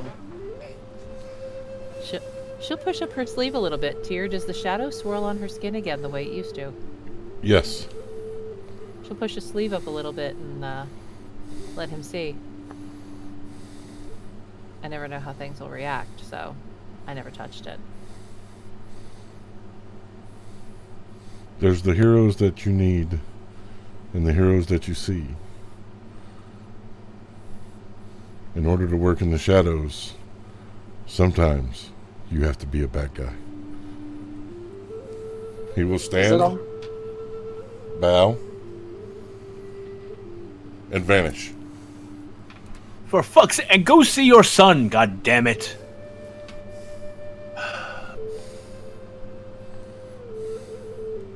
Gotta learn how they do that. Swords. 3 of them. That's not our problem at the moment. Unless the gods that we awaken tell us that we need one of the 3 swords in order to slay Zakez, and then it will be our problem. We should probably not worry about it, and you should put that damned foe cleaver out of your mind. It is an evil piece of shit. You would... My friend, as memories have seen and I have felt, there seems to be a connection with my past and one of those blades, and I can't simply put it out. Gray, half whispers, and... Yes, well, I've held one and mastered it. They are not fit to be in this world. Maybe it's what killed you in the first place. Quite, maybe. I know not, but... Regardless, we should get some rest, and we should have an early start. That sounds Agreed. wonderful. I'm going to go see if I can find. I know that they're probably still doing the rituals to anoint my sister, but I will go and try to unobtrusively let my mother know that we will be leaving at first light, as we cannot put off our journey any longer. She will regretfully be understanding. A few tears shed as goodbyes are made. Does anyone have anything else to do before slumber takes? Dandy's gonna have more cucumber chowder. All right. And she's gonna add bacon to it. Hey. Pocket bacon. I get a fresh orc binky to sleep with. And this, my friends, is where we're going to draw our story to a conclusion this evening. As you fall to slumber, preparing to travel to the Lost Isle, to step foot where outsiders have not been in a long time. Great game, guys. Yeah. Yay! We lived! No apocalypse. Yet. And Dandy No took Yet. absolutely no damage. In my mind canon, it's not because you're fast and dexterous. It's that he's so tall when he was spewing the lava, it was just over your head, and that's how you missed it all. Yeah, if Ziraj hadn't healed me before that last hit of the lava, I'd have been out. I forget who told me. I think it might have been Patrick, but looking at the D&D Beyond app, and I can track your hit points. Yes. And I use that, it can be considered metagaming, but I can also, my character can see how battered and bruised you are. So it's Yeah. all right, she's looking real rough. Me and Tyr have discussed that using that app on cast guidance at one point, and I have a medicine skill of +8. So we've decided that visually we can assess our party, like even Venfira, who appears to be dead for all intents and purposes. Like, I've been around Venfira, or you've been around Venfira as well, long enough to know what it looks like when Venfira is really hurt. Yeah. So we can visually it takes away that whole interrupting of the flow of combat to go, okay, who looks hurt? Yeah. And how hurt do they look? I as a player, am able to look and see how hurt people look. I dig it. So, yeah, before D&D Beyond, in my other podcast, our cleric would keep a whiteboard every time and track our hit points that way. I had to do that last night because I used my phone for camera. But anyway, we're off in. I scribbled down the right help last night. I hope that y'all had fun. Y'all defeated absolutely. Gorgacush, got some lore dump, found out next steps, hopefully filled in some pieces to the puzzle that you guys have been wondering about, answered some questions and such. I'm exhausted. I am in physical pain, and it is driving me nuts. I've got work in the morning. I have doctors in the morning and then work. I want to say thank you to our beautiful, wonderful, bestest there is audience. You guys are the best audience, period, bar none. We have the best fans, period. We do. You guys, I love being there. I glance at chat when I can, and I love that you all are in there having the conversations into the story. Thank you, guys. It makes my job worth what I endure. Let's remind people who we are, where they can find us, and let's get out of here. I'm Ziraj. I was your motherly Loxodon druid tonight. I'm Ziraj. No, I'm John, playing Ziraj. See, it's been that kind of day. You can find me all over the internet at that_film_guy. Hey everybody, I'm Ren Matley. I played the mouthy, grumpy Venfira tonight. You can find me on Twitter at Ren_Matley. Hey everybody, it's me, Patrick, and I was the voice and returning character of Tosh. And you can find me on Twitter at PeculiarPatrick. Hi everyone, I'm Alice, the voice of Dandy Santhy Jumping Gigglebox Pincushion Monfrey, and you can find me on Twitter at CapandCuppyCake. Hi gamers, I'm still Locke, and I was Karak Stoutheart, the the dad friend orc cleric, and you can find me on the Book of Faces and the Twitter Patience at Lock Unruly. That's Lock with an H. And I'm Tyr the DM, the world's okayest DM, and you can find me on Twitter at Tyr_the_DM. Remember, my friends, that sometimes life gets difficult, but you're not alone. Remember that love is a powerful, powerful tool in this day and age, and that love and inclusion are the torches that light a path to a better tomorrow. Come join us and be torchbearers. And remember, until next time, live a life to make yourself proud. We love you guys.